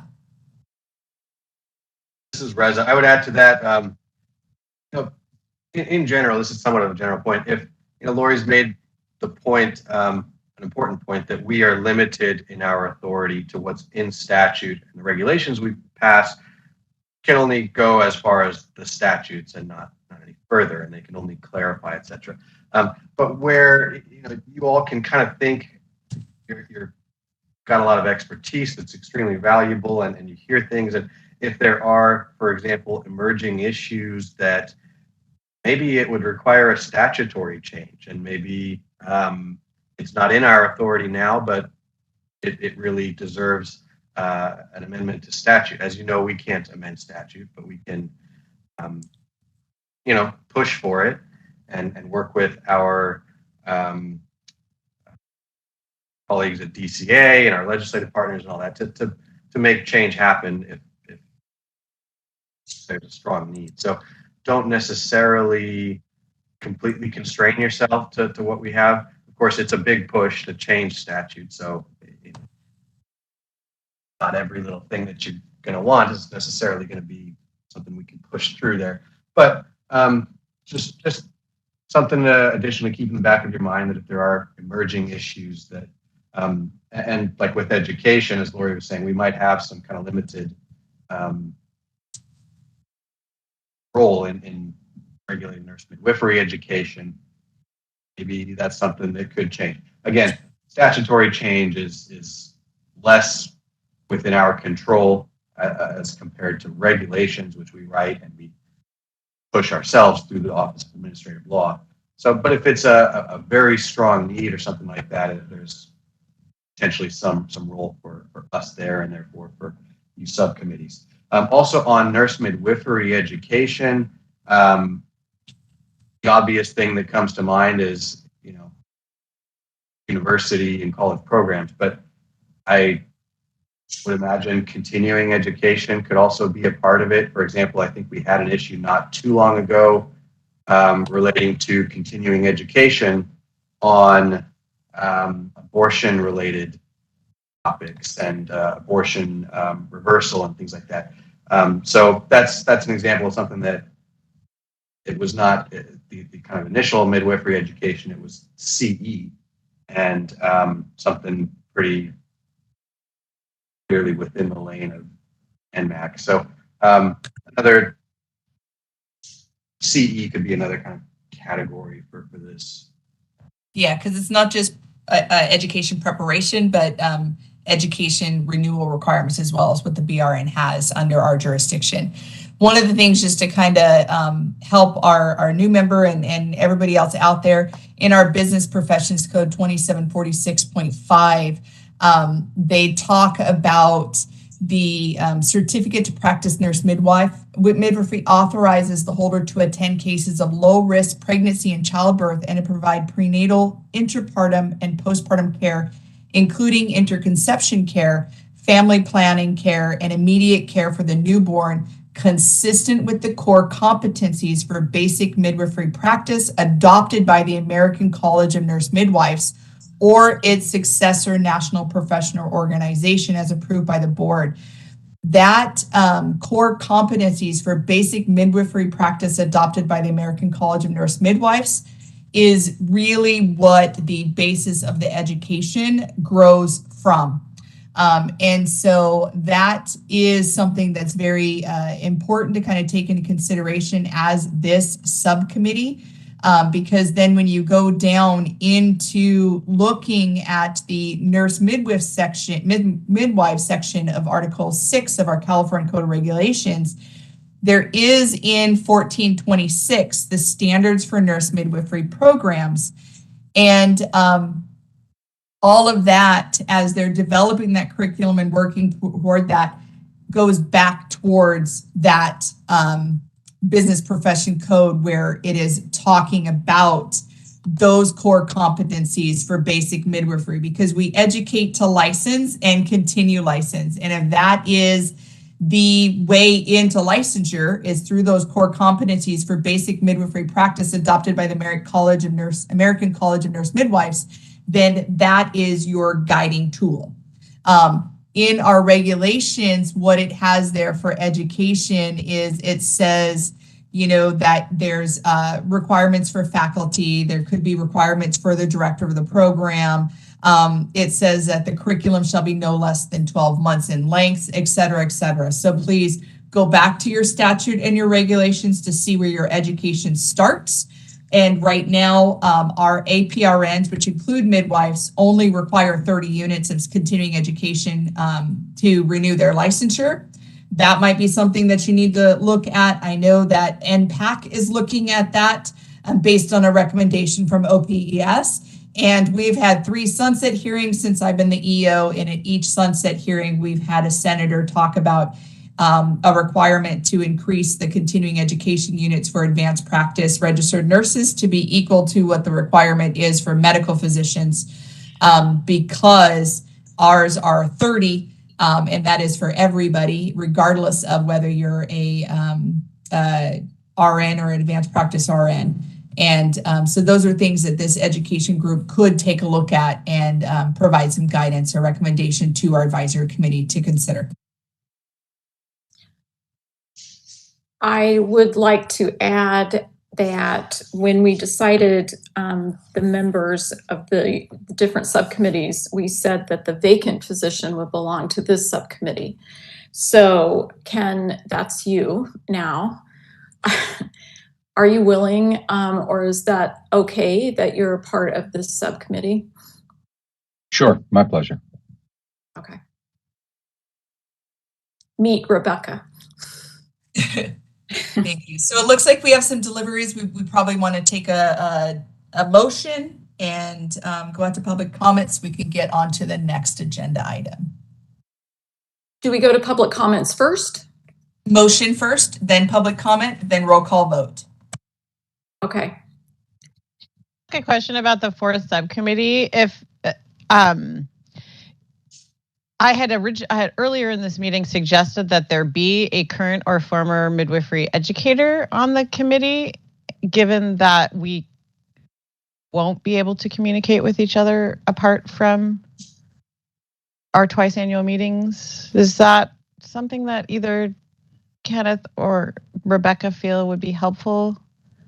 I just feel like it doesn't capture some of the expertise that we have on this commission. But maybe that's better. Maybe the outside. I know we would have to agendize it for the future. Yeah, I'm just questioning whether there's any other one support for making a motion to do that.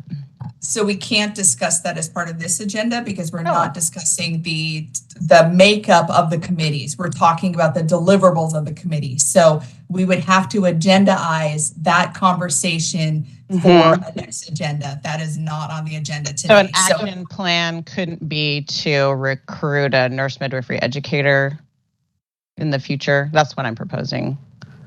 You would want that as a deliverable? Well, I'm asking if they would find that valuable. I hear you, Jenna, and I want to give you what you need. I don't think that it needs to be part of this agenda discussion. I do think that will be an agenda item to move forward. And I will work with Mary Kay and you offline to get that on the next agenda. But we have to be very mindful of what we put on agenda, because people in our public look at the agenda, and if they want to talk about a committee makeup, they don't know to talk about a committee makeup here, because that is not what's on the agenda. So we cannot have that discussion. We have to be limited to specific deliverables. And it's kind of covert if we say, oh, one of the deliverables is to change the makeup of the committee. So I don't feel comfortable having that conversation when it's not on the agenda. So we will have to agendize that for a future one. If you're feeling passionate about that, we can do that. Absolutely. It doesn't need to be a vote. We work with Mary Kay and you on creating the agenda. We can do that offline and bring that forward. Yeah, I'm not sure that, well, we'll see. I mean, we have a very long time before the next meeting, so I think we'll maybe let the committee do their first pass and be the ones to weigh in on whether that kind of change would be beneficial. That would be my response if it can't be a consideration as one of the deliverables. Since they can communicate with outside members outside of our committee, maybe there is a nurse midwife educator in the community that could serve as a liaison for their subcommittee. We have the contacts of every single nurse midwife approved educator in California. So I can work with them as a subcommittee if they need to have that information. So when they meet with Reza McCauley and I, we can have those discussions. And just in the interest of time, if you guys want to get to the next agenda item, we have to close this one because we have about 11 minutes before we're supposed to be. I have a feeling that's not going to work for that next agenda item. So anyway, can I motion that we accept the actions and deliverables as previously discussed instead of repeating them for each subcommittee? Is that appropriate? Reza, do you have those items? I have the items. I think, even though I know we're short on time, I think it would be valuable to ensure, A, that everyone voting on the motion is on the same page, B, that the public has them. Do you want me to try to quickly Sure. run through what I've got? Mm-hmm. Okay. I don't know if anyone else has kept better notes than me. Please let me know if I got something wrong. Okay. All right, here's what I've got. Public engagement website. So review the website, look for things that are out of date or need to be updated or removed. Also, working on anything new that should be added to the website, serving as being available as a point of contact. I'm not going to say as the main point of contact, but being available as a point of contact to the public for website and engagement related issues. And as a deliverable, report back to the advisory committee on any changes or issues. Nurse midwifery scope of practice, and please just interrupt me if I'm trying to get through this quickly. Nurse midwifery scope of practice. Create a tracking mechanism to identify trends in scope of practice, issues needing NMAC attention with recommendations and resolutions. And 2, evaluate clinical issues raised by stakeholders and make recommendations. I think those are captured for that one. Regulations. One is help identify emerging issues related to SB 1237 and other existing and future legislation. 2, identify whether there are needs for more regulations, updates, etc. 3, work with the people and processes that are required to move regulations through the regulatory process and report back to the full advisory committee. And then for nurse midwifery education, evaluate concerns and bring to NMAC concerns of nurse midwives and stakeholders regarding educational requirements and provide potential verbiage to NMAC for consideration and approval for the website on new and existing educational requirements and needs for nurse midwives, including existing regulation and updated regulation. If anyone has anything that I may have missed, let me know. Otherwise, that's what I've got. If there is nothing, then the motion would be to assign those tasks to the 4 subcommittees.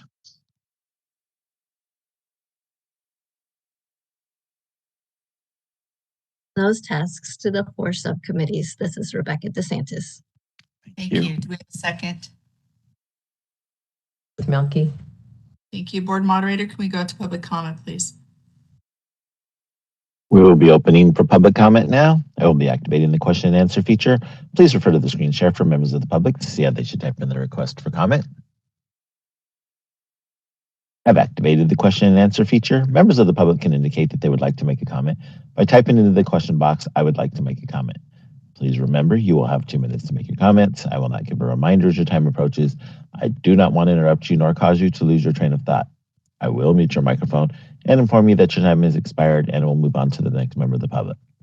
I'll pause for a moment for members of the public to type in, "I would like to make a comment."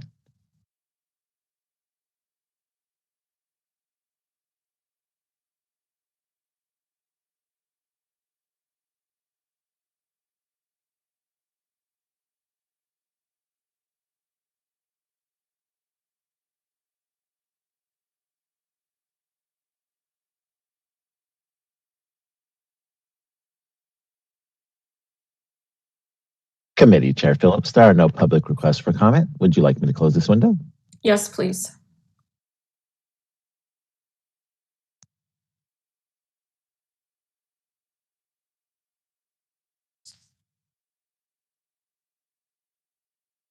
Okay, You we'll can move do a on roll to- call vote. Oh, roll call for a vote. So we're voting to approve this motion. I'll vote first. Mary Kay Phillips, yes. Ruth Milkey, Yes. Jenna Shaw Batista,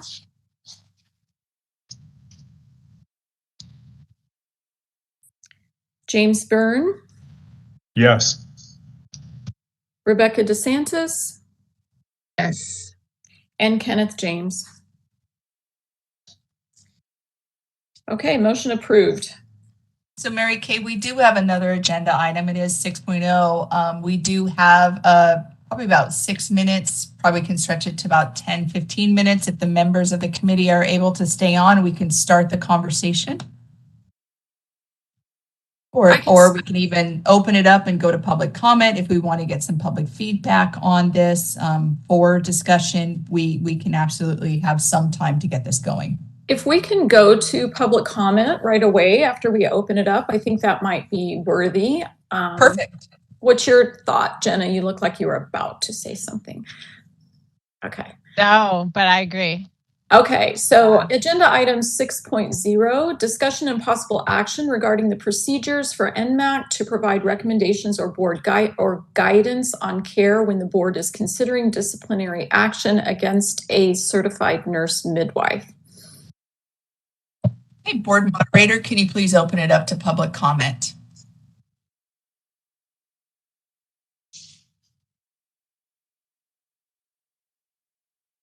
The comment now. I will be activating the question and answer feature. Please refer to the screen share for members of the public to see how they should type in their request for comment. I've activated the question and answer feature. Members of the public can indicate that they would like to make a comment by typing into the question box, "I would like to make a comment." Please remember, you will have 2 minutes to make your comments. I will not give a reminder as your time approaches. I do not want to interrupt you nor cause you to lose your train of thought. I will mute your microphone and inform you that your time has expired, and we'll move on to the next member of the public. I'll pause for a moment for members of the public to type in, "I would like to make a comment."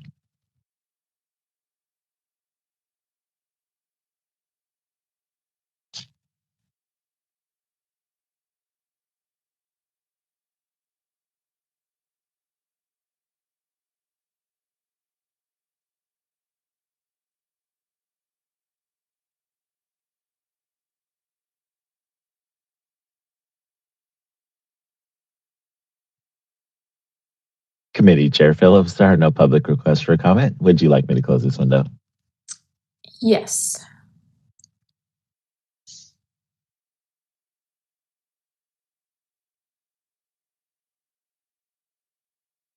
Okay. Just so that you are clear on that, we can always go back out to public comment.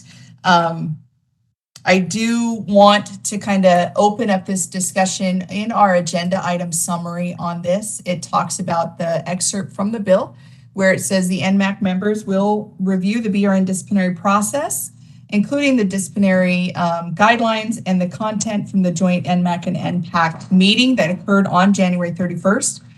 and discuss the procedure for NMAC to provide recommendations or guidance on care when the board is considering disciplinary action on the nurse midwife. So we did have a large meeting on the 31st that was combined for NMAC and NPAC. In this AIS, you have the disciplinary guidelines process, which is what our board uses for all disciplinary processes, and the judges that make decisions on our cases utilize that as well. And then you also will find out the Division 2, Chapter 6 of our Business Professions Code, where it kind of talks about the different issues with there. The one thing, and I know that this came up in that meeting for discussion, is that there is a nursing organization out there that believes that maybe the NMAC is limited by utilizing the BRN's disciplinary guidelines instead of hearing each and every disciplinary case that is with a midwife involvement. And our board legal counsel made a really remarkable statement that I think we probably should bring back forward here, and I'll turn it over to Reza for that. But where he talks about you guys serving as board, making recommendations to our board and being separate from the adjudication process. And that is a law requirement, not a BRN requirement. So Reza, can you speak to that real quick? And then we'll, of course, go ahead, and if we have to do another NMAC meeting or something to have a more robust discussion on this, we can. Yeah, I was for a moment really searching for what I said that may have been so. Reza, I think it had to do with the interpretation of. No, I recall what it is now. Okay.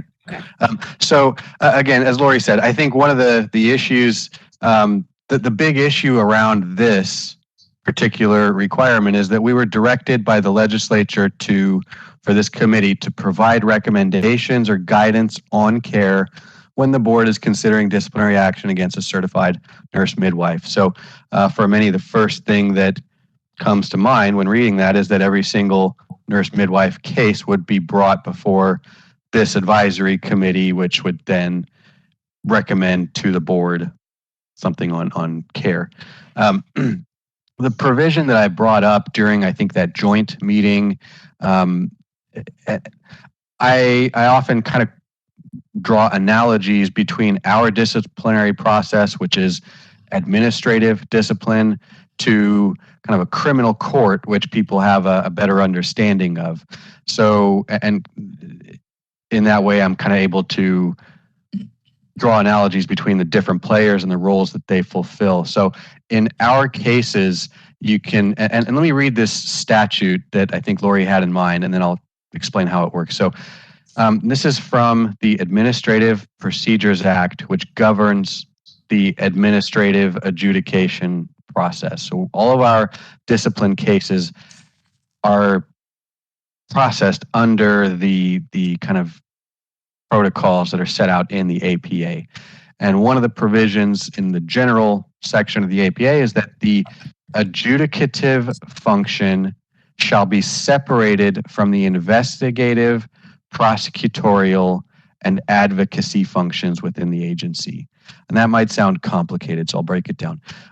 The four functions that it's talking about are adjudicative, investigative, prosecutorial, and advocacy functions. By the way, this is Government Code 11425.10 that this is coming from, sub A4. So those roles, the adjudicative function is the board's function to basically decide the matter. The administrative law judge also kind of sits in that role.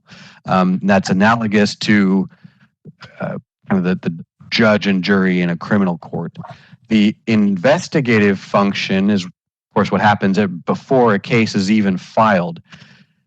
The board itself has the adjudicative function. The board does not get into investigations. the board staff. Loretta Melby, as the board's executive officer, is the complainant, or the analogy would be the prosecution in a criminal case.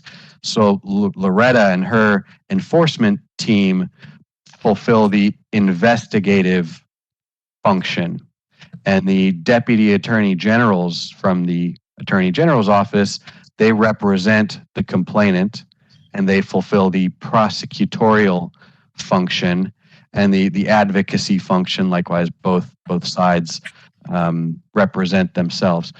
But the main thing is that the board doesn't get involved in investigations. It does not get involved in kind of advocating for one side or the other because of this provision that I just read. Similar to how a criminal court judge and jury does not get involved in advocating for either side. They do not get involved in the investigation that precedes the case. All they do is sit as a neutral arbitrator, hear both sides present their case, and then adjudicate the matter. That's their function. Similarly, the board just sits as a neutral kind of trier of fact and decides the outcomes. They don't get involved in the investigations nor in the advocacy for either side.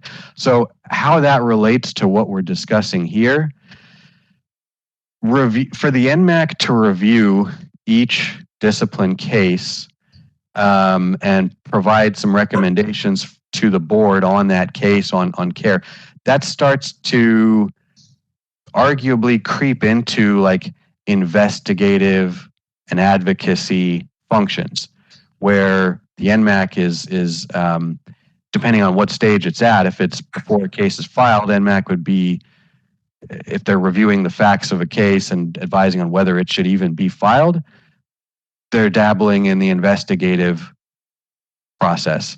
On the other hand, if it's after the case has been filed and they review the case and then advise the board, they're kind of dabbling in that advocacy stage. Ultimately, NMAC is, you kind of ought to consider yourself an arm of the board. So if the board is constrained, you too are constrained. You advise the board, similar to how I, as the board's counsel, advise the board. So I, likewise, have to keep this restriction in mind, and I also don't get involved in discipline cases at the investigative stage. I don't have any role in advising on the prosecution or advocacy of those cases. I advise the board on the adjudication, and I have to be very careful to kind of limit my role to that and not step outside. Likewise, you guys, as kind of an arm of the board, ought to consider your role as, at least in this for this purpose, kind of constrained to that adjudicative function. So that's a kind of a long-winded answer, but it's a little bit of a technical issue that might not kind of seem intuitive and first nature. So that's what it is. That's what I talked about at the last joint meeting, and this is one of several issues, not the only issue, that I think makes it problematic and difficult for NMAC to consider every nurse midwife case. So quick question. Sure, whoever was first. If I could just really quickly, I think Loretta described, and I'm aware because I've been peripherally involved in some of these cases in the past, that there's an appointed midwife reviewer. That person is vetted, screened, and describe to me that process. Who does that choosing of that reviewer in the investigation? So both sides, you can, I'm going to use kind of the terminology from criminal court, but we have our own terminology. But the prosecution and the defense, using kind of the wrong set of terminology, has the opportunity to present their own witnesses. The prosecution, in this case, the complainant, Loretta, and the enforcement team, they have an expert every single time who, before the case is filed, reviews the evidence and opines on the standard of care and says this person met the standard of care and there's no violation. Or they'll say this person did not meet the standard of care and there appears to be a violation, or whatever the case may be about. They'll give an opinion. That's kind of the prosecution's expert, which weighs in before the case is filed to decide whether the case even should be filed. And if a case is filed, their testimony is usually presented. Meanwhile, the defense, the licensee, has the opportunity to present their own expert.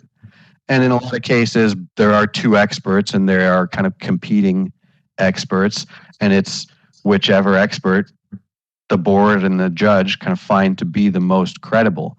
And it may be that they're both very credible and ultimately the burden of proof is not met. But getting back to your question of how those experts are chosen, the board has certain criteria for who it will accept as an expert. And I can't say exactly what they are, but I think it includes like a minimum of maybe like 10 years experience working in the field, no discipline on their record, things like that. So they have to fulfill certain minimum qualifications to serve as a complainant's expert. I guess I'm asking specifically because nurse midwives in all states in California have different perspective or different expertise and practice. For instance, a community birth midwife may have a very different and not necessarily decision-making ability, but a perspective on,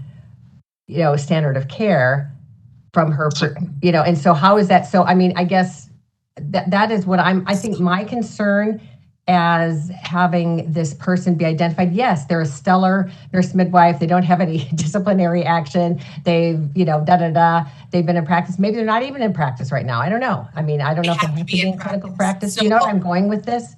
I could provide a little bit more information, Ruth. Yeah. So if you went onto our website and just search expert practice consultant, there's an application, there's a job posting, there's a call to action. There's so many various things on there because we actually need expert practice consultants for all of our cases, RNs, public health nurse, educators, APRNs, each one of the 4 groups there, etc. You must be a California resident. You must possess a valid and current active professional license and must have 10 or more years experience as an RN, 5 years of clinical practice experience and current skills in the area of expertise for which you will be reviewing the cases and rendering the professional opinion. That is the key spot right there, is you have to currently be practicing with 5 years experience as the midwife that does home births. If you don't, you don't qualify. It comes down to that specific requirement. And we have limited amount of midwives in California here. And so sometimes it's very difficult to find them, but we have to have those specific experts do that. So when you look at that, this is the same for everybody. If it's a nurse practitioner that's being looked at and they're practicing in a clinic versus practicing independently in a clinic versus practicing as part of a large healthcare organization, we're going to get the nurse practitioner that has that current work as an independent practitioner in that clinic versus somebody that only has experience in a hospital. Because as we know within nursing, your scope of practice is based on your competency 100%. And so in order to be an expert, you have to be competent similarly in order to opine on that. So that is a process that is part of the recruitment, the evaluation. They're hired on as our board employees. And that is the biggest thing for that. And so they're going to be much more qualified than the individual members of NMAC or even NPAC, because that person needs to be currently employed and working in that specific area that the individual practitioner is being brought forward for discipline. Ask a question then. What is the interpretation then of our role, given that we are specifically charged with providing recommendations or guidance on care when the board is considering disciplinary action against a certified nurse midwife. Meaning And that individual is midwife. the disciplinary guidelines. Those disciplinary guidelines are accessed and reviewed on an individual basis. It is not a one size fits all. You have those guidelines, which are what they are. You guys would opine, you guys would give recommendations, you would update those disciplinary guidelines, and then an individual person is their specific case is reviewed. The expert council member then reviews and says, yes, this is what should have happened, or no, this is not what should have happened, and this is where they deviated. Based on that individual assessment, based on the legal process through that, they then look at our disciplinary guidelines. They utilize the disciplinary guidelines and say, how does it fit this individual person? And that is then move forward. One of the big things, and I know we need to wrap this up because we are about 15 minutes over, so I do need to wrap this up, is that guidance needs to be updated. That's where you guys are coming in there. We don't have guidance in our disciplinary guidelines on how to work probation, enforcement cases, etc., with an independent practitioner. We don't have that. The Med Board does, ours don't, because we didn't have independent practitioners before passing of SB 1237 and AB 890. So right now, say you're a midwife and you get disciplined and you have to go under maximum supervision. Maximum supervision is you have to have a worksite monitor with you the entire time that you are on duty. And that is a worksite monitor that is equal to or above the level that you are at. Okay. And, can we, just in the interest of time, so we need to be able to update the disciplinary guidelines to answer some of those independent practice questions that came from the implementation of SB 1237. Let me ask this question quickly. If maybe Reza or Laura, you can clarify. At what point in the disciplinary action of an individual midwife, so a midwife that's involved in the disciplinary procedure, at what point does NMAC interject in that particular singular a midwife's disciplinary action? I'm sorry, So but that is for us to decide, not to be told. So right now it is currently utilizing the disciplinary guidelines. Those disciplinary guidelines need to be updated by you guys so that it can address midwifery practice specifically. But that sounds to me like the role, like you guys are, or the board, or the interpretation of the legislation by the BRN at this point is that NMAC's role is determining the guidelines or being more specific about what the guidelines should read, instead of interjecting into a particular case, a midwife's disciplinary process. Correct. That is what Reza explained. We are limited legally that you guys cannot do that, but which is why you guys have to utilize the disciplinary guidelines. I don't mean to interrupt, Lori. I think the interpretation or the intent of the legislation was that NMAC would have a role or a voice in each individual disciplinary case, especially since the numbers are so small, that the reason that it was written the way that it was written is that in ACNM's disciplinary action, that NMAC would somehow be involved. And I'm just curious where that how that involvement is identified. But it actually says guidance on care, not guidance on disciplinary action. Yes, which is the disciplinary guidelines. It's on the care right there. I don't see that care and disciplinary guidelines are the same. Reza has tried explicitly to share that you guys are limited by the law, that we as our board cannot rewrite that law. We don't have the authority to do that. We are limited. And I understand that there's an intent. The intent of a bill or a law doesn't play through unless it's written down in the legislative opening or if it's written into the law. So I understand that there wasn't a thought process that this was going to happen. and that our NMAC and our rightfully our NPAC as well, which we have over 30,000 nurse practitioners, have similar language in both of those laws. That cannot happen in the way that the law is written. So I understand that we have misinterpretations. We do need to close this out and move on, but I need to make sure that you guys are completely aware. We can agendaize, we can do this in another meeting, but we as the board are not telling you what you can and cannot do outside of what that law stated. What we are purely serving as is letting you guys know that there are other laws that interfere with what you thought you would be able to do that we have no authority to change. So we're not telling you what you can't do. We're not telling you what you can do. What we're letting you guys know is there are laws that contradict specifically your interpretation of the law that you're trying to refer to.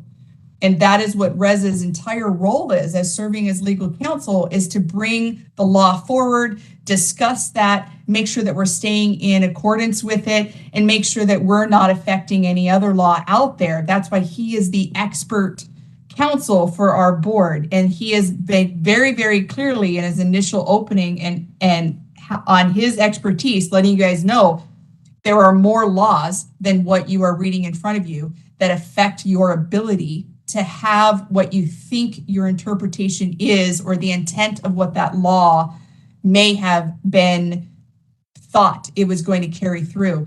We as the board do not have the ability to change other people's laws because we want to.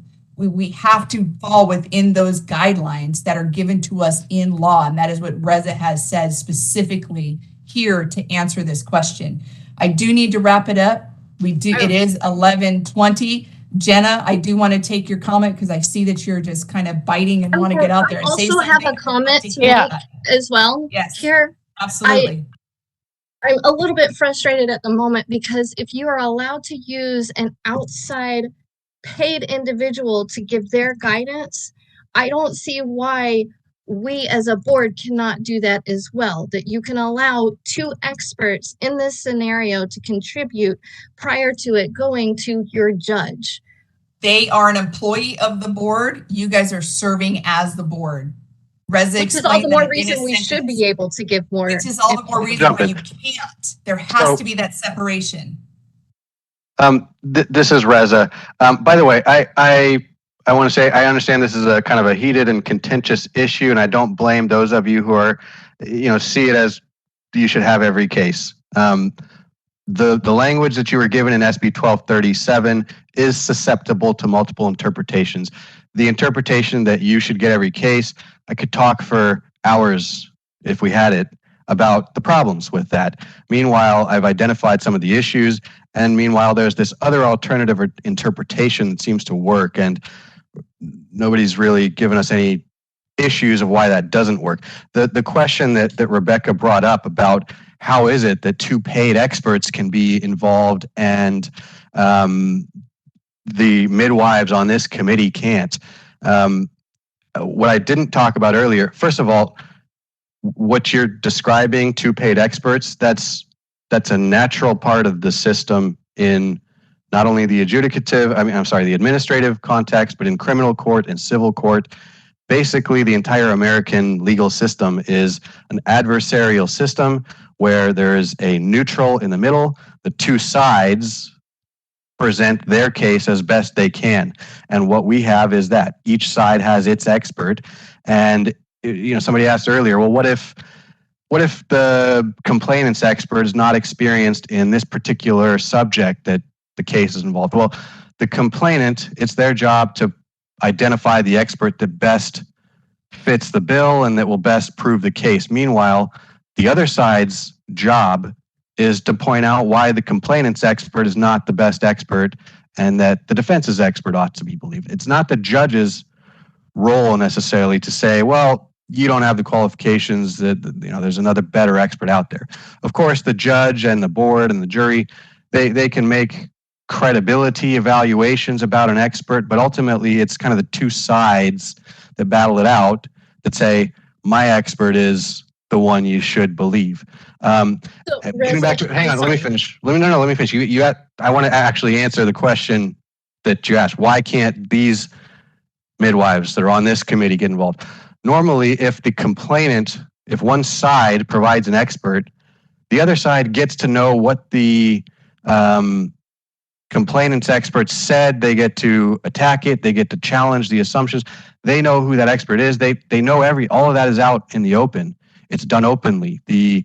Both sides' experts, they provide their testimony openly. The other side's experts get to know the opinion and kind of counter it. The opinions that this committee would presumably provide to the board, unless you're envisioning doing that as part of like an open public hearing, the licensee who's on trial doesn't get the benefit of knowing what you're advising the board and getting to challenge those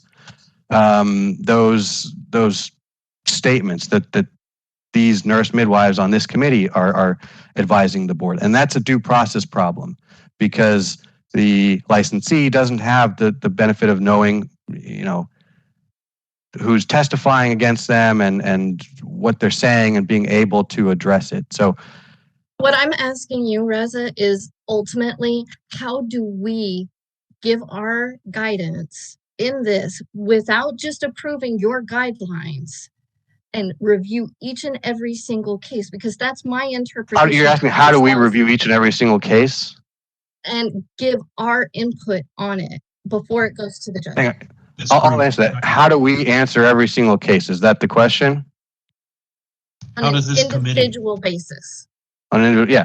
So you've currently got a statutory directive that tells you to give guidance to the board.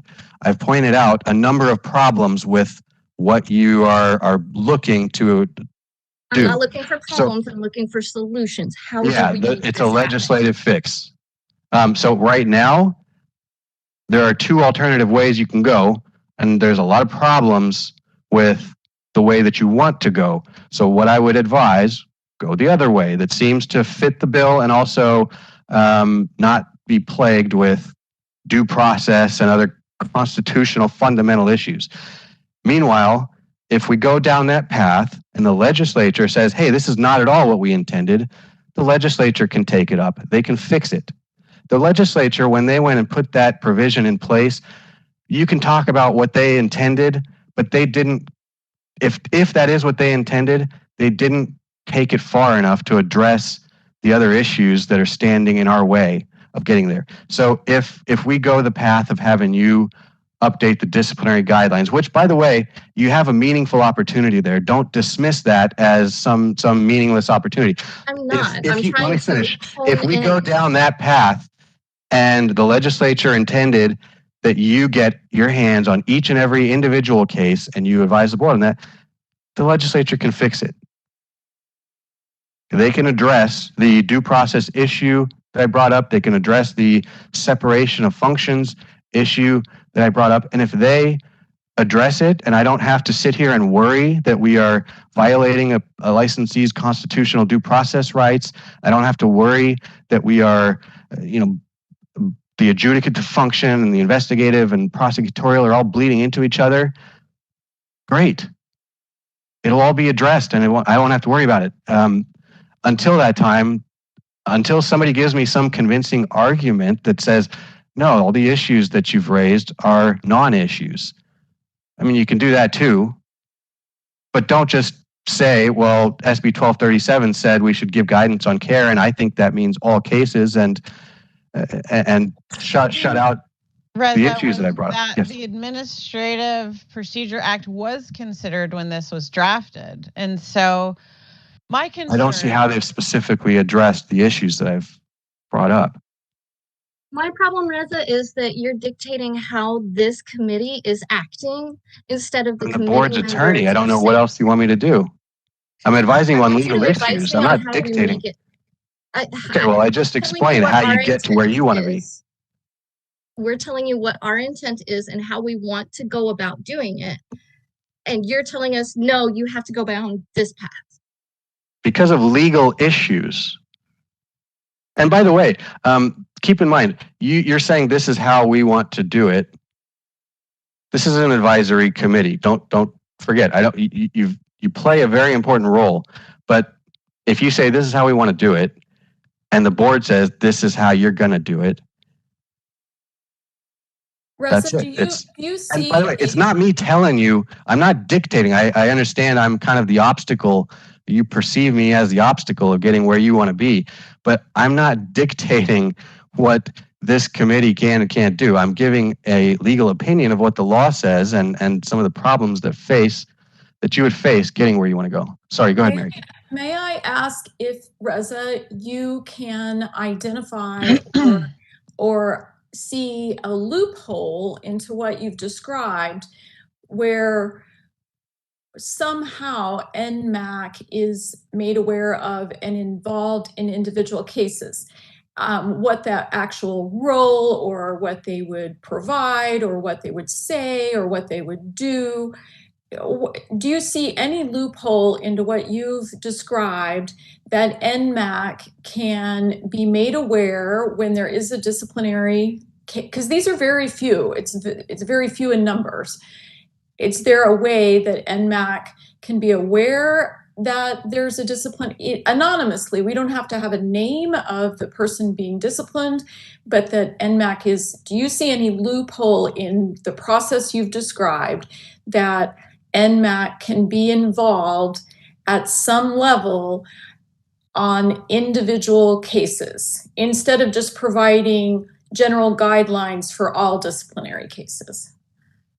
Because we're having a hard time seeing, or I'm having a hard time seeing how the proposal really fulfills what we have been mandated to do. And I understand your perspective, which is what we were, if our belief about the intent of this verbiage was correct, that unfortunately it didn't overcome some of the legal obstacles that you see to implementing it. But I think the pushback that you've been hearing since we started this new formed committee is that we're still not kind of grokking, if you will, that's the scientific term, how the recommendation to simply weigh in on guidance on procedures addresses the mandate to provide guidance on care for specific individual CNMs.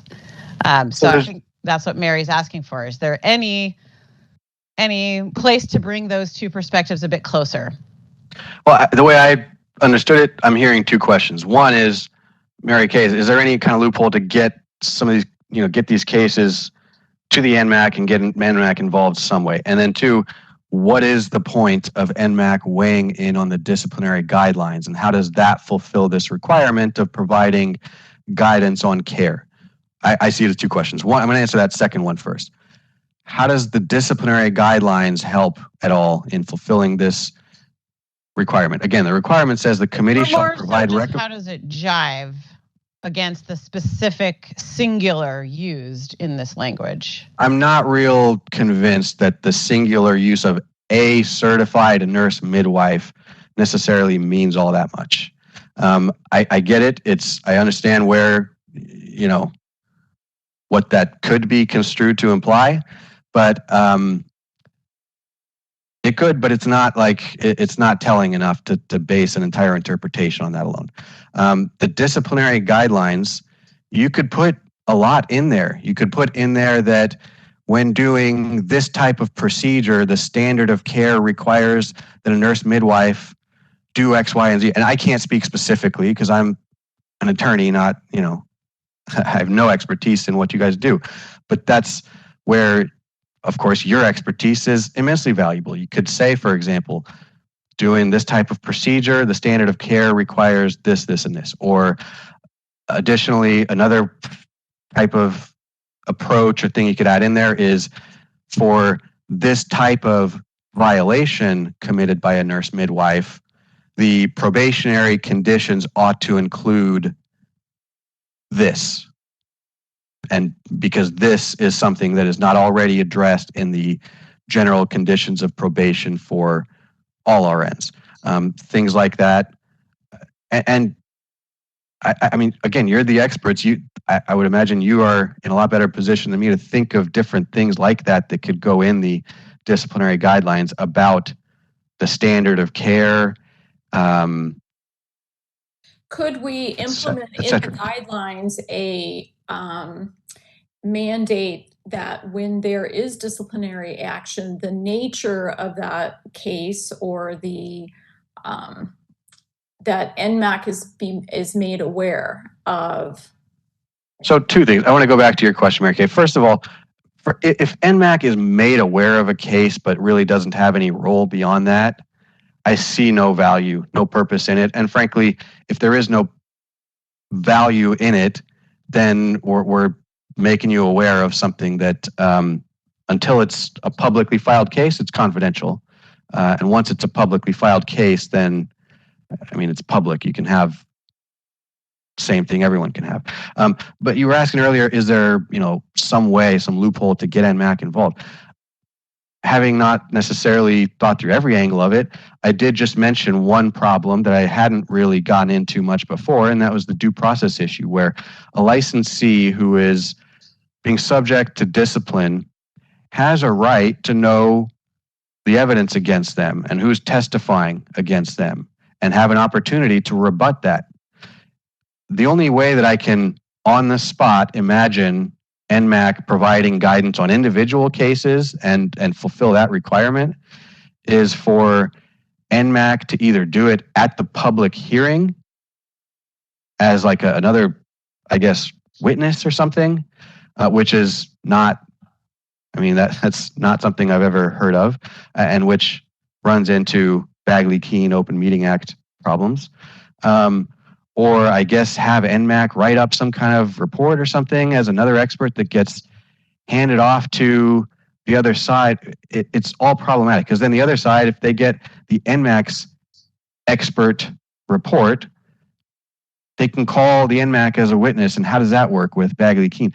It's way more complicated than simply putting a sentence in the section that says the committee shall provide recommendations or guidance on care, and simple as that, they've solved every single, legal problem.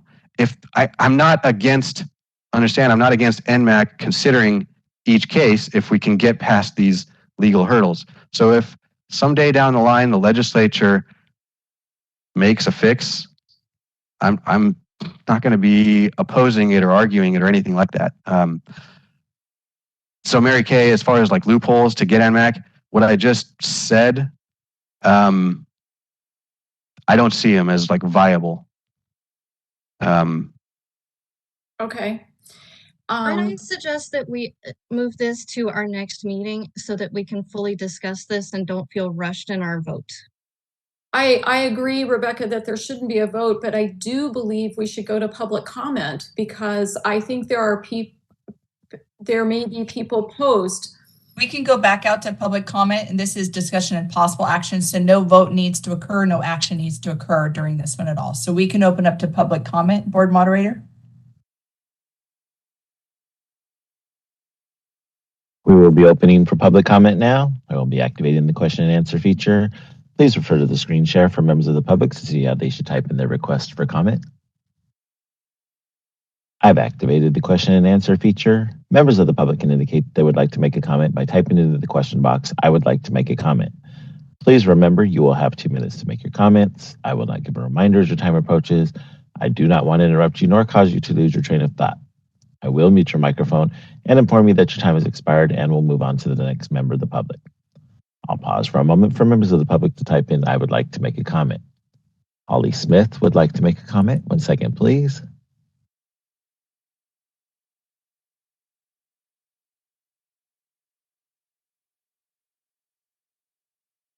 For the California Nurse Midwives Association. I appreciate this really thorough discussion and I hope that it can continue. I just really want to set the record straight. When Senator Dodd drafted this sentence, this line in coalition with other folks who were involved, the intention was by saying a nurse midwife, ACNM, that specificity was intended so that individual cases could somehow be a part of the NMAC's discussions related to that particular case, depending on how the board could do that within the guidelines of the Administrative Procedure Act. So I just want to say that the APA was considered in those discussions. This was happening at a time when the board, this was happening at a time when the public had really very little trust in the board, because if you recall at that time, the board was essentially lying about the number of cases that investigators had. And we knew that was in the public sphere, and we were discussing how nurse midwives could be better attended to in terms of their specific cases. So it was intended for specific cases.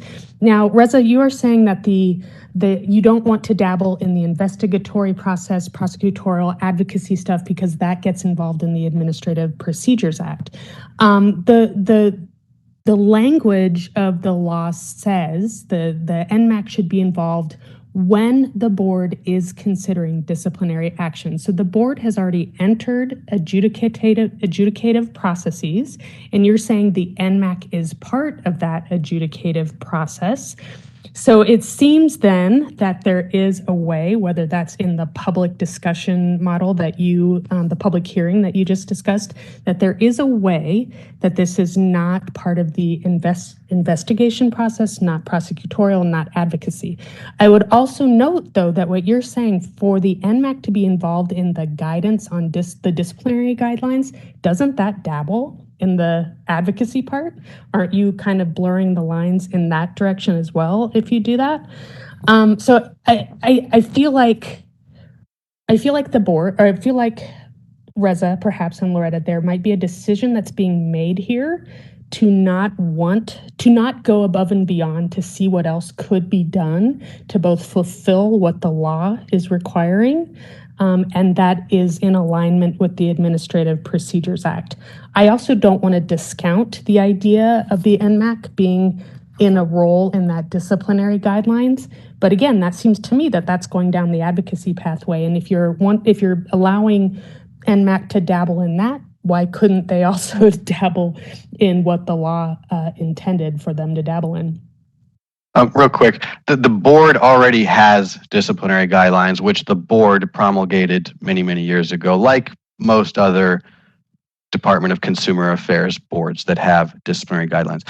That requirement about separation of adjudicative function, that equally applies to the board's promulgation of its disciplinary guidelines. So had that been an issue, it would have been an issue with the board's initial promulgation of those disciplinary guidelines, as well as every other board. And no, with all due respect, I don't believe it is getting into adjudication to implement disciplinary guidelines. You talked about, some of the ways I talked about the NMAC being involved at a hearing. I'm curious if you could give an example of how that would play out, because it's either, if you're talking about the NMAC being involved at the adjudicative stage, it's either one of two things. The NMAC is going to have to sit in closed session with the board, which is a problem, because then the licensee will be deprived of knowing what the NMAC is advising the board. Alternatively, the NMAC would have to be at the hearing.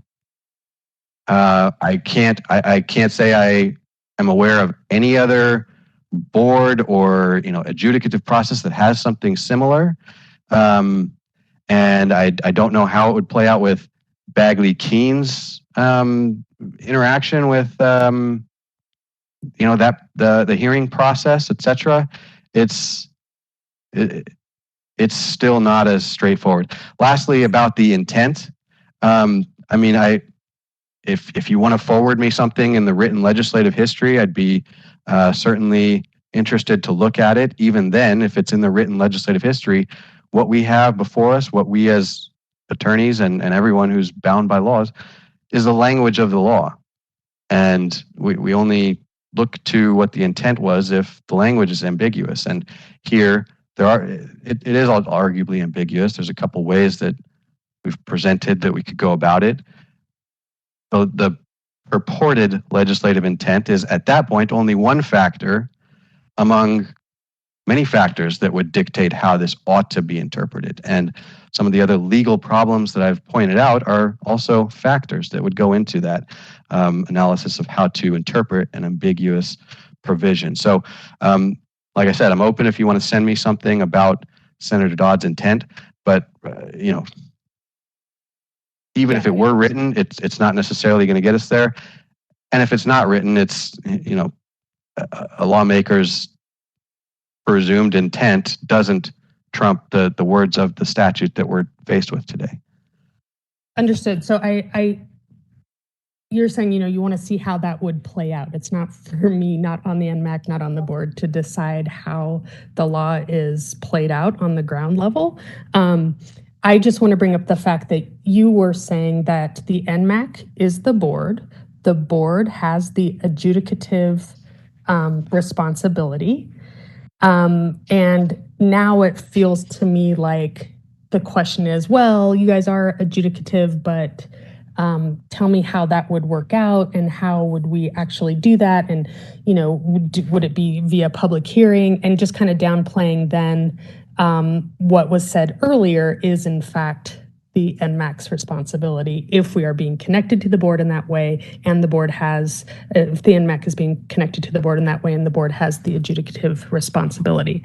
So it feels to me as an outside listener to this that any path that the NMAC is proposing to try, that there is yet another reason why that's just not possible, and doesn't quite seem to me like it truly is inconsistent with the Administrative Procedures Act, but rather that there's not a willingness to see how the current code, how the law could interact with the Administrative Procedures Act in a way that is not conflicting, and also does not conflict with any individual due process or constitutional due process. Just feels like there isn't a real want to do that, and perhaps that's because on the nurse practitioner side there will be many more of those cases, and our laws have are similar wording, or if not the exact wording. And so what does that mean when you have many more cases on that side for you all? So I just want to say that's what it feels to me is happening, and I just want it to be on the record that it was intended for these for there to be some discussion around individual cases in a way that doesn't conflict with what you're saying. So my next question is, do you all have an intention then to bring that to the legislature, whether that be in a sunset review or whatever, to be like, look, we need some better guidance on this, or we need a legislative fix? Or what is the board's position on advocating for what can happen currently to the legislature? Like, will that be part of the report? That's something, of course, you'd have to ask the board. This committee can't speak on its behalf, nor can I, nor can Lori. I think it's something that you could present to the board at public comment for items not on the agenda, and the board is, of course, aware that we've been having this discussion for a long time about how this would be fulfilled for both NMAC and NPAC, so it's not an unfamiliar issue. And if you want to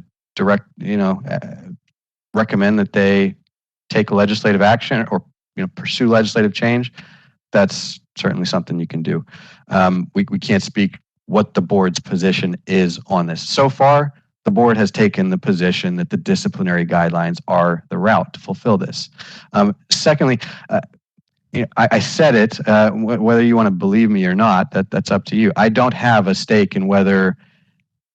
personal stake in whether NMAC reviews every case. If you see me as an obstacle, it's only because I'm the board's legal counsel and I've identified some legal issues. So, you see a lack of willingness. It's not because of any reason other than identifying some legal problems.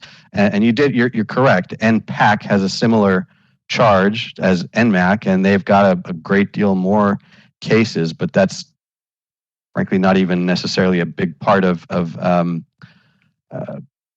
the analysis of which way we ought to go about this. Of course, ultimately, I would hope that NMAC and NPAC are following the same procedure, given that the language is identical, but regardless. So anyways, you say that there seems to be a lack of willingness. I've addressed that. I've identified some issues, and even though nobody's provided a legal rebuttal to those arguments, that like I said, somehow gets me to a point of comfort knowing that we are not depriving licensees of their due process, and that this all fits into the APA process. So were there any other public comments? Sorry, Committee Chair Phillips, there are no other public requests for comment. Would you like me to close this window? Yes.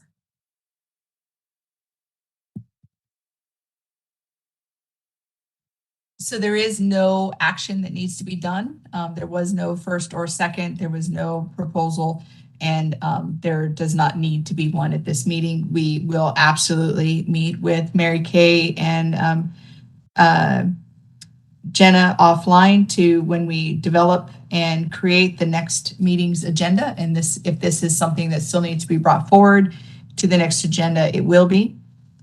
So at this time, and in respect for the next committee and the staff that needs to get ready to facilitate the next meeting, I would request that we adjourn. Mary Kay? Yes. Agree?